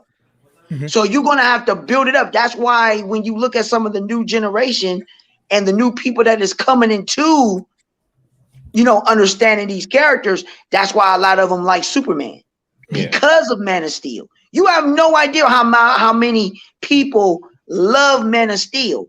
All people were just looking at was the negative shit. No, there's a lot of kids that like Superman because of Man of Steel, and they can relate because it made Superman relatable. If you go back, you go ahead, Jeff. If you go back, and like I tell people, there are different versions of the character. People are stuck on one. Yep. I was never a real big. I liked Superman, but I wasn't a Superman fan. Ever since the New 52 and then Man of Steel, now I'm a big Superman fan. I like Superman because I've always wanted Superman to be like this. Because it never made sense to me, all the cringy and stupid shit that was always in Superman. Even when I read the books, when I would watch Super Friends and stuff like that, I'm like, I used to hate that shit. But that's what we had. Now it's grounded. It makes sense. It makes a lot of sense. And just people are not willing to do that because they're so accustomed. You know, so go ahead, Jeff. Yeah, and really I just wanted to touch on this little thing that you said when you mentioned the kids liking Zack Snyder's Superman movies, because if you actually go on YouTube, there's actually a video, and I've actually watched the video. It's like a 30-minute video of a actual kid reviewing Batman versus Superman. And man, I gotta say, that kid, he's smart. Like he understood a lot, and he didn't quite get the Martha scene, but but you could tell that he kind of got it. Like you can tell that he was on his way to getting it. Exactly. This is where the variety, right? The broad spectrum, I think, of the multiverse concept is going to come into play. You know, like you were saying, if you don't like this interpretation of one character, hey, we're going to have another one on the CW, right? Or we're going to have another one on HBO Max, or we're going to have one in animation or cartoon form where they could refer back to. We're going to have, hey, the epic Zack Snyder's Justice League that depicts, you know, this story here, right, on Man of Steel, of the whole arc, right, of Superman or Batman, right? It's like, so you have your variety. I already heard people complaining, some people, oh, Justice League's going to be R, I can't have the kids, you know, watch it. Well, they could always refer back to Justice League if they want. If they want something more kiddie, or go refer back to something more on animation, or Super Friends, or Superman and Lois, or Smallville. You have plenty of other product and content to refer back to if one is not to a certain liking, right? Hell yeah. That's how they should do it. That's how the comics have ran it forever. Like, you go into the shop, you look around, you look at Batman comics, they got the Three Jokers by Jeff Johns going, they got Dark Knight's Metal going. You got all these different Batman stories going. Batman's written differently in all of them. He's got different shit going on in all of them. And depending on which one you pick up, I mean, you'll have to get varying degrees of which one you liked better. And if they can pull that off in live action, I don't see why not try. I mean, just think of all the cool shit you could make. You know, if you weren't hindered by like, but we already have one guy playing Batman. Like, that's cool. But this is Dark Knight's Metal. He's playing Batman over in Three Jokers. That's not, you know. And I think that it would be good because I love that. Not to cut you off, Johnny, but Carlos has to go, so I wanted to give Carlos a proper exit. Thank you for being here, Carlos. I'll see you next week, man. Carlos. Yeah, your DCEU layup, man. We're giving it to Cuban. We're getting you funded, man. That's going on Shark Tank, bro.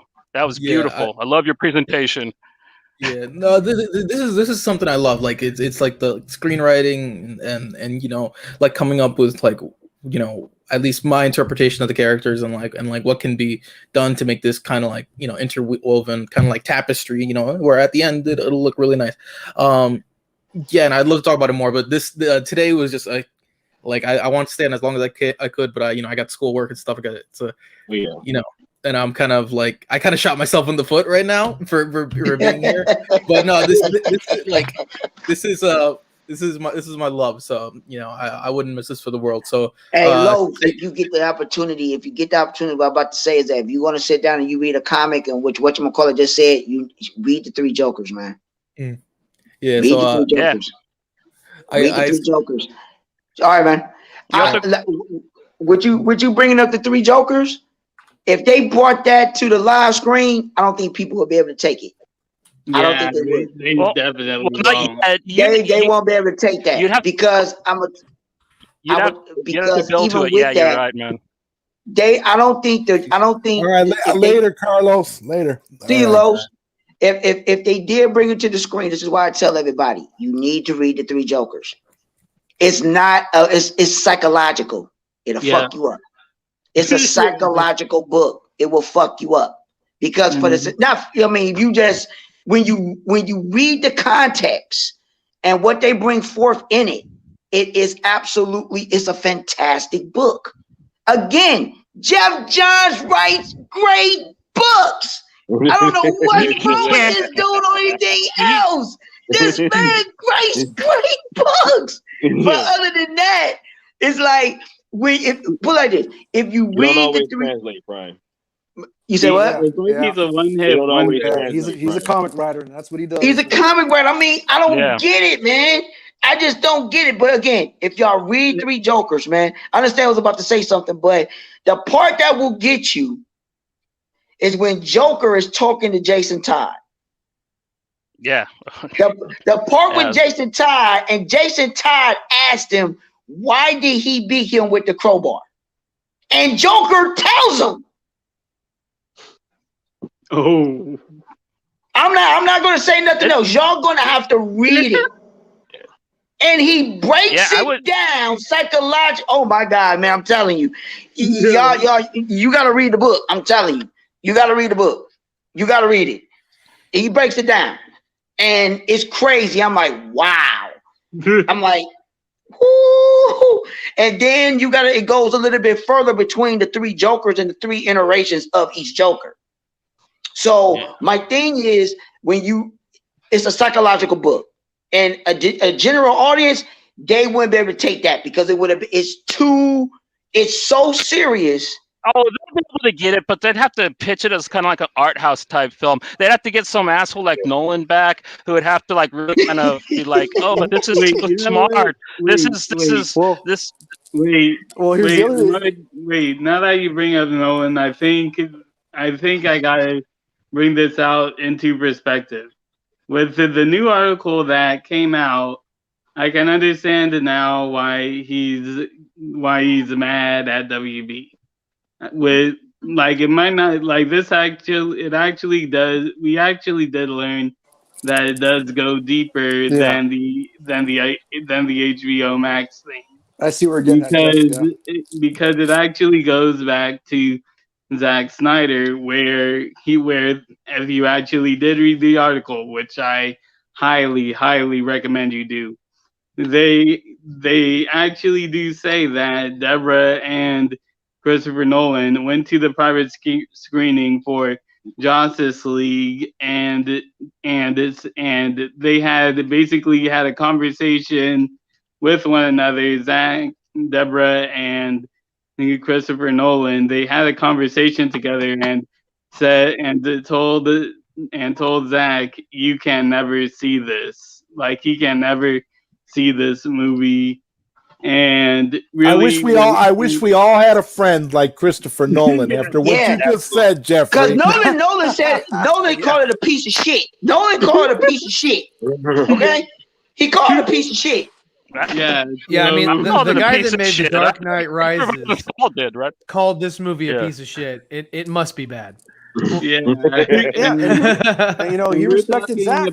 And you gotta remember the quote that Zach gave, where he said that Nolan told Zach that he doesn't like movies by committee, but he likes movies, but he likes filmmaker movies. And I was like, that's a weird way to put it.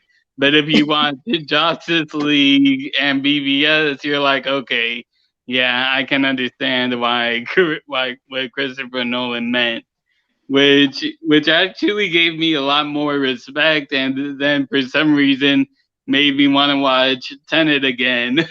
Because Tenet is off the hook. Again, I love Tenet. It's for a particular I actually just thought of somebody audience. I remember. When, I actually just somebody I think that could direct a Three Jokers movie though. Who's that? But who was?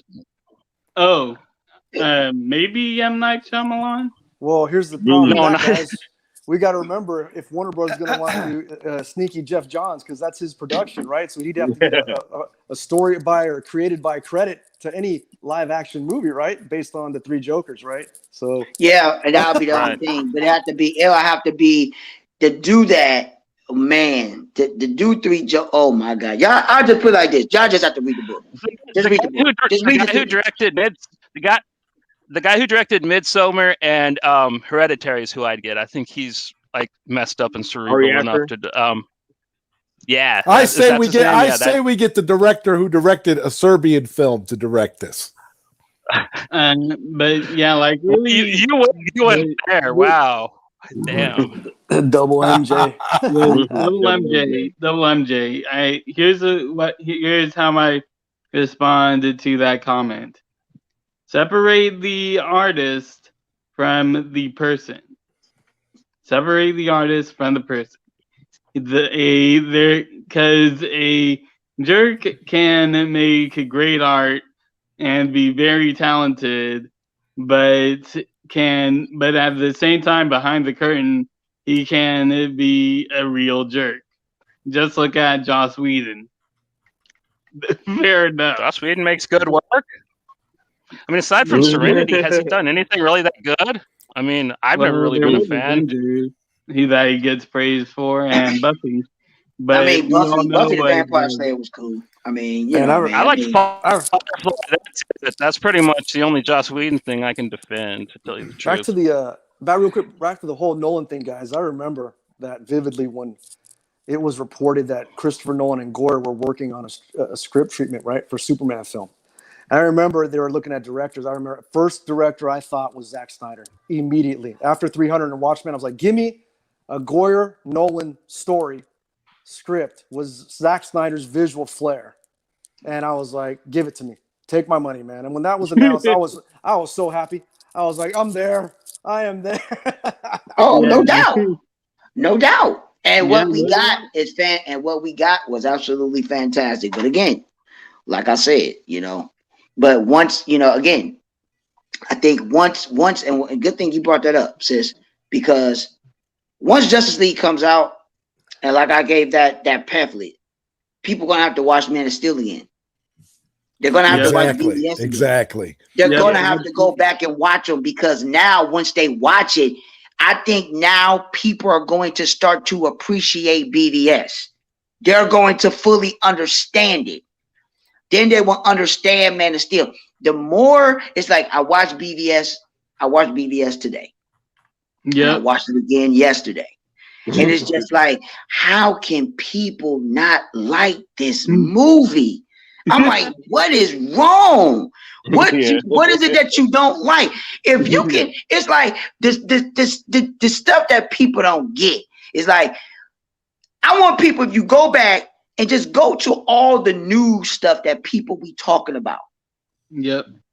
You know what I mean? Do you think you will be in the nicest moods with everybody judging you? Yeah. But you're doing heroic deeds, but everybody talking about you. Listen to all the media stuff and the stuff that they was talking about. What was so crazy about it? They had all the new stuff. They had what was her name? Every day had like real live news people or these. Yeah. Oh God! Oh, you're talking about Neil Soledad. deGrasse Tyson. They had what's her name? Nancy Grace. Oh God, I want to punch her teeth in. And, yeah. And that the guy from the Mole. They're all an easy get because they're all actors. So right, and it's just like the crazy thing, and then the crazy thing about it when you watch it, it's like they're judging him, and it's just like it would be like that. They even had and people, if you pause it, when he goes to the Capitol, they would be meaner. They're nice to him in the movie. In real life, they would be way meaner, dude. Like he would be. But that's what I'm saying. Twitter and I want people. You know what I mean? I'm gonna take a picture. Matter of fact, I'm gonna do it on my show tomorrow, and I'm gonna show people. Take a picture of the scene, and when Cal is coming down at the Capitol building, pause it, capture it. Look at all the people how they react. Look at all the signs. Look at all the banners that they got. All the hate. That's look at the banners. You got people when you had people in the crowd that were praising them, but you had people that hated them. Yo, you guys, like that's really. They even had Jon Stewart in the movie. Because I mean, Green Lantern. Think about it, like that's really, that's really the irony of Zack Snyder. Ryan. Wait, but that's really the ironic part of the the Snyderverse, especially when it comes to Superman, because if you look at everyone who has worked with him, they're saying like he is a very kind dude. Even the head person of Netflix said that in the Variety Fair interview and said he is a really kind and great and grateful human. And then you have people saying that, oh, he's bad, yada yada, and so are his fans, which really with the name calling and stuff, it really doesn't bother me that much, especially when I remember that someone actually said that we were the ISIS of comic book fandom. Like, that's so mean. That's not true. Yeah. Really, crazy. When it comes to these things, like talk about reach. When it comes my favorite was the one that you came up with, Johnny. Children of Martha. I love that one the most. Children of Martha. Yeah. Yeah, because you really look at it right now, like we don't really care what they call it. It's like we laugh at that. Take a minute as fans. Just stop right now and take a minute and realize you guys won. You guys got a mega corporation to put out the damn movie you guys wanted to see. This doesn't happen. Do you know how long Richard Donner fans had to wait to see the Superman 2 that they wanted to see? And it wasn't even the one they wanted to see. It was the best they could ask for. Like, you guys fucking won. That's beautiful. Yeah. So I'm so happy you guys are excited for your movie. I'm gonna watch it with you, even though I don't care about it, because I love Zack Snyder. I'm just not too huge of a fan of his Superman movies. But yeah, I'm all about Army of the Dead personally. I was hoping we would talk about that a little bit, but we definitely have to get in. We definitely have to get into Army of the Dead because that. I like his aliens way better personally. Yeah, especially with what aliens. Especially with what Batista said. He actually said that he actually was originally actually thinking about doing the Suicide Squad movie with James Gunn, but when he read Zack's script for Army of the Dead, he said, and I quote, "It was deeper." When I read the script and it was deeper than I thought it was going to be. So it's gonna be fun, but just like Zack does, his movies are gonna be deeper than we think. Well, also one thing that really has me hyped is that he started as a zombie film director, cut his teeth there, and made arguably the best horror remake of all time. His Dawn of the Dead is almost as good as the original, and you can't say that about remakes very often. So he's going back to that, but he's going back to it at Netflix, where they're not going to look at his script and tell him no. He's getting to film whatever he wants. He's rented out the MGM Grand. Like, he's filming in full casinos now because of COVID, and he's got the whole thing to himself, just filming in the places. My buddies in Vegas were telling me about it. They actually saw him shooting, and they got to meet Batista while they were there.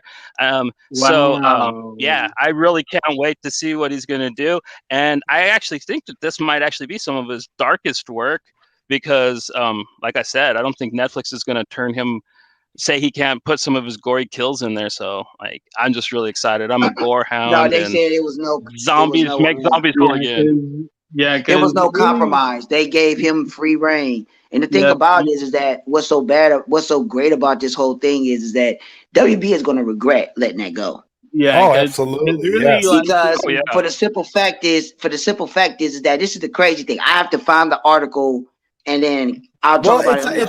It's an entire franchise that Netflix is building. They got the prequel, they got a sequels coming, an anime, and it's going to be huge. And the bad thing is he's making a universe with it, dude. It's awesome.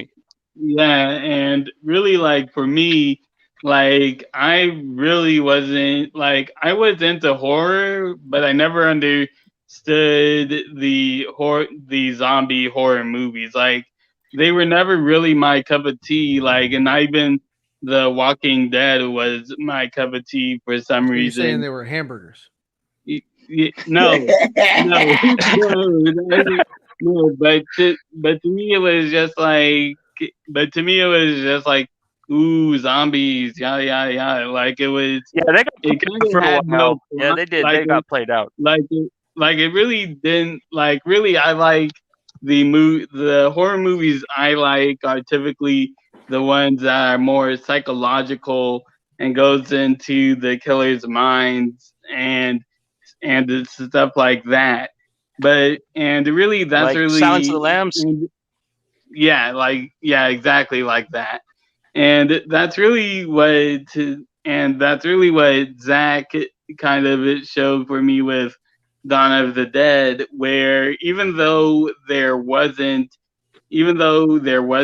really anything going on with the zombies themselves, there was still like enough that would be like, wow, like maybe there is a purpose for the zombies actually being there, and the characters, they were the best zombie they were like the best zombie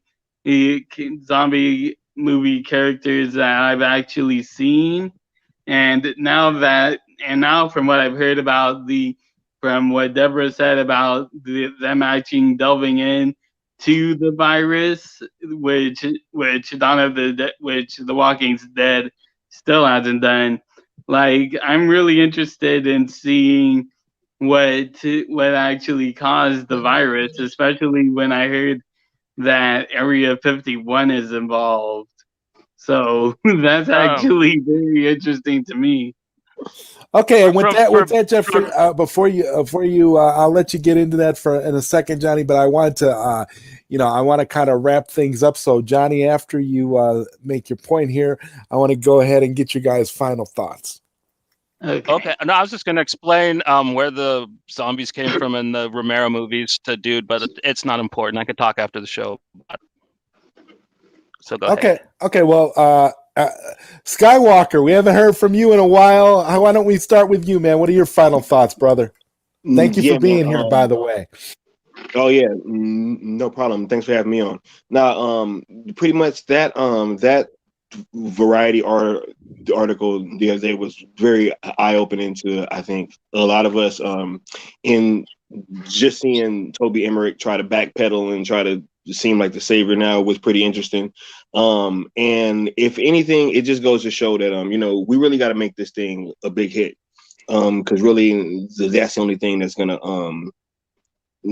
that's gonna get us to where we all want to be at. So, I just hope everybody shows up on the 18th and enjoys this movie. Okay, and Cisco, what are your final thoughts, brother? Thank you again for being here. Thanks for letting me jump in. Yeah, just basically, I think, we're all going to be looking forward to this film. We're seeing the little things come out, right, the last month as the hype is coming up and the promotional material, the little things about Toby Emmerich that have been trailing him. I think one thing, hopefully, Zach and whoever's involved, AT&T, Warner Media, in producing this, is to watch out for the leaks that may be happening, right? I think Toby Emmerich, Walter Hamada, and some of their cronies are snakes in the grass too. And I think you never know, about a week before the release date or 2 weeks, there might be some leaks happening. So hopefully Zach is on top I just of that. I just hope the movie itself doesn't leak. That's the only thing that exactly. I'm worried about. Yeah, I hope that doesn't happen. And I think there's a possibility of that happening, the way things are kind of weird right now, right? So that's something hopefully he's aware of. And so the folks at AT&T and Keelar and HBO Max is to really tighten the ship on any potential leaks the week or two before the release.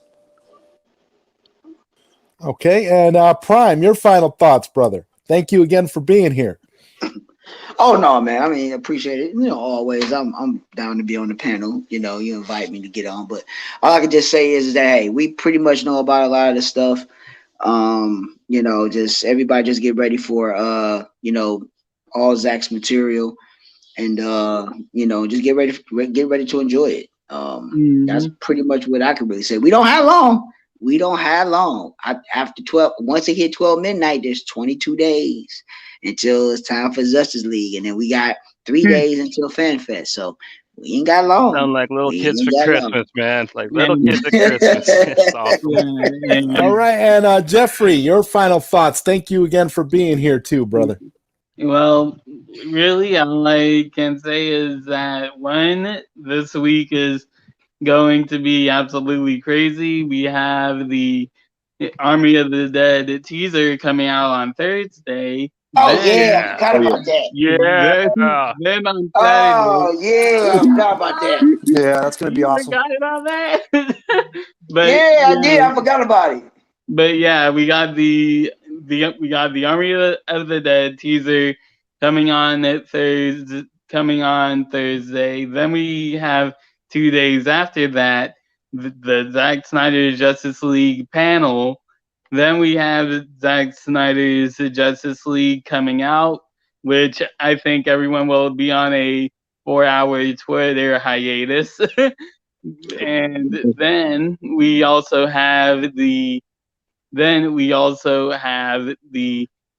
Batman vs. Superman remastered Ultimate Edition, which from what I've heard, we might actually be getting a few more extra scenes that were still deleted from the Ultimate Edition. So that is going to be very interesting to see. And then we have Army of the Dead coming out. So man, we really are going to be eating good for Zack Snyder. It's actually pretty funny if you really think about it. Like the first when the Snyder Cut ended, then it takes the Army of the Dead. Then Zack is making a Army of the Dead movie that is being made during a pandemic, and it's like it's like Zack is the Walking Dead. It's like the zombie is a zombie that now can't be killed with a single bullet. So it's pretty funny now that 2021 is the year of Zack, it looks like, because the only movies that I'm looking forward to this year, aside from Zack's movies, are really Tom and Jerry, Godzilla vs. Kong, and Mortal Kombat. Like those really are it in terms of movies that I'm looking forward to seeing, other than Zack. Which can we take a minute?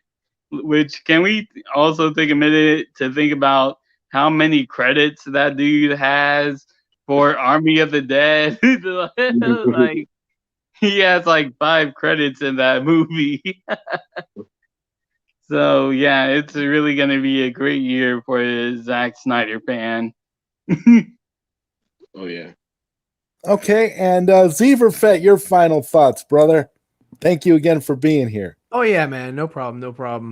Glad to be here. Happy to be here.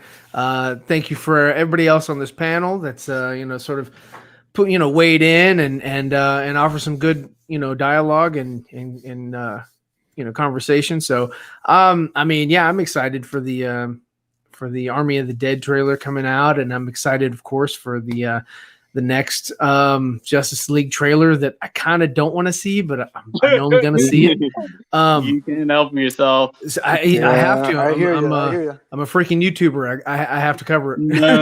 If I don't cover it, somebody's going to spoil it for me, and I'll just be pissed. So I'm going to watch it. It's a 4-hour movie, dude. I think you're safe. Nah, man, nah. They can totally drop something in there that I would love likely would love to have avoided, like the Doomsday thing from BVS.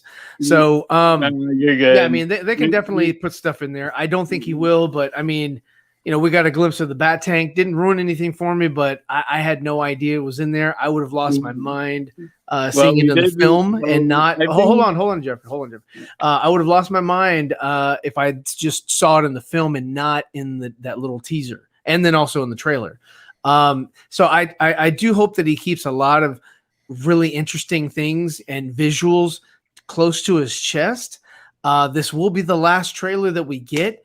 Like Skywalker was saying, we need to really push this thing out there, let everybody know what's going on, what's up, and you have to really talk to people outside the fandom. That's the key.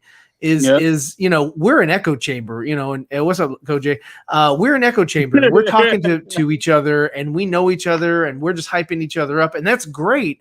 But if we don't talk to people who don't know about it, then we're not doing Zach any favors. Yep. Mm-hmm. So that's my final thought, and I hope that everybody in the chat kind of marinate on that. Yeah. All right. That's a deep cut. Nice.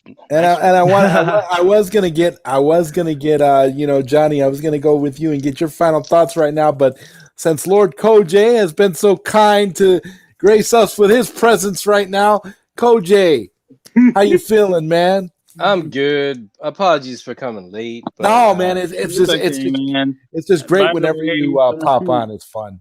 It's fun. I got kids. To see you. So, it's okay, dude. Well, if I'm here, I want to piggyback off of Xavier what he said. He's totally sounds good. 100% correct because I made my little release of Snyder Cut hats. And I actually wear it in public, and it gets casuals talking. Like the first time I wore it out, I was like on a date. What was it? Nice. Why is it funny? Anyways, I was out at a pizza grill, right? BJ's, there we go. And busser passed by and he went to me and he punched up. He's like, "Yo, I see your hat. I hope that movie comes out. Zack Snyder's legit." Da, da, da, da. And then also at Comic-Con, when we were handing out flyers, we ran into so many casuals, and they casually know about Snyder. And casuals, in my experience, 95% of the time like Snyder, like his shit is awesome. They just don't have the care or time to express it online or social media as we do. And when we get the word out to them, they get psyched. So definitely reaching out to casuals. I mean, it's cool. We can all hype each other up as much as we want and do. That's kind of like our speciality. But it's really dope when we connect with casuals and they get fired up, and that gets me fired up even more so. And I'm already fired up. So that's like a lot of fire. That's a lot. That's a lot of fire. And you, Johnny Alpha, what's your final thoughts on everything tonight, man? Well, I just want to say thank you to everybody for having me and being so kind to me and having such good conversation. I really enjoyed talking to Prime. He was a lot of fun, and Nicotina has some great points. Jeffrey, yeah, man, it's been a pleasure. Xavier, man, I always love talking to you. And Koj, what's up, man? Skywalker, I hope we talk more in the future because I'm going to be around a bit now that I actually have internet that works. So go Snyder, I guess, right? Like go Snyder. Go Snyder. See you guys all behind this. I mean, where's that Snyder Cut Fury? Come on, guys. Go Snyder! Oh, Snyder Cut! Hashtag Children of Martha. Good night, everybody.